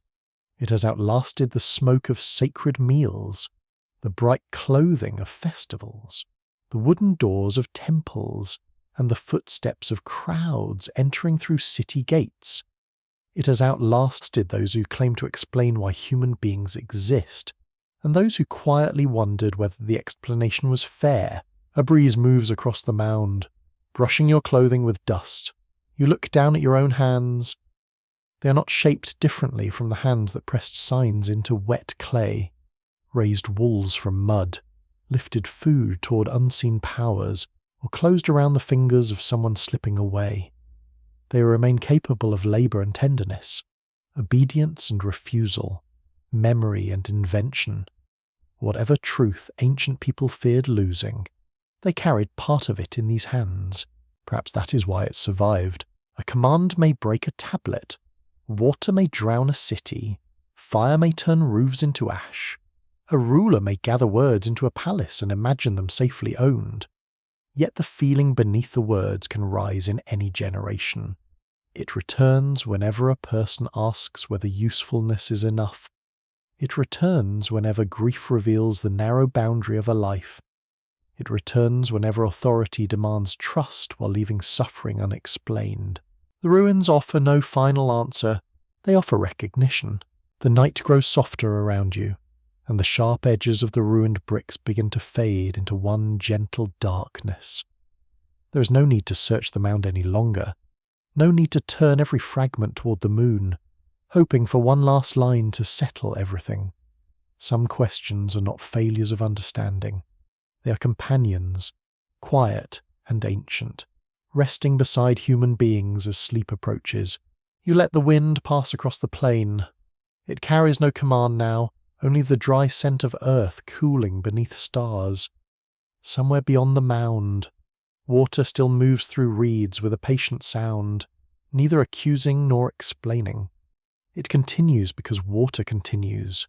The sky remains wide because the sky has always been wide. The people who lived here are beyond your reach, yet their small acts have not entirely disappeared. A hand formed a brick. A hand placed grain in a bowl. A hand pressed, writing into clay. A hand comforted a frightened child when answers did not come. The greatest truth may not have been hidden in a divine chamber at all. It may have rested quietly in the fact that human beings continue to care, even inside a world they cannot fully understand. Your breathing becomes slower now. The lights of the imagined city dim one by one. The temple court grows still. The river darkens beneath the stars. The clay tablet returns gently to the earth, carrying its broken signs without effort, without fear, without any demand that you solve them tonight. Perhaps life was never only service. Perhaps memory was never truly erased. And perhaps the story is not yet complete. End of script. Good night.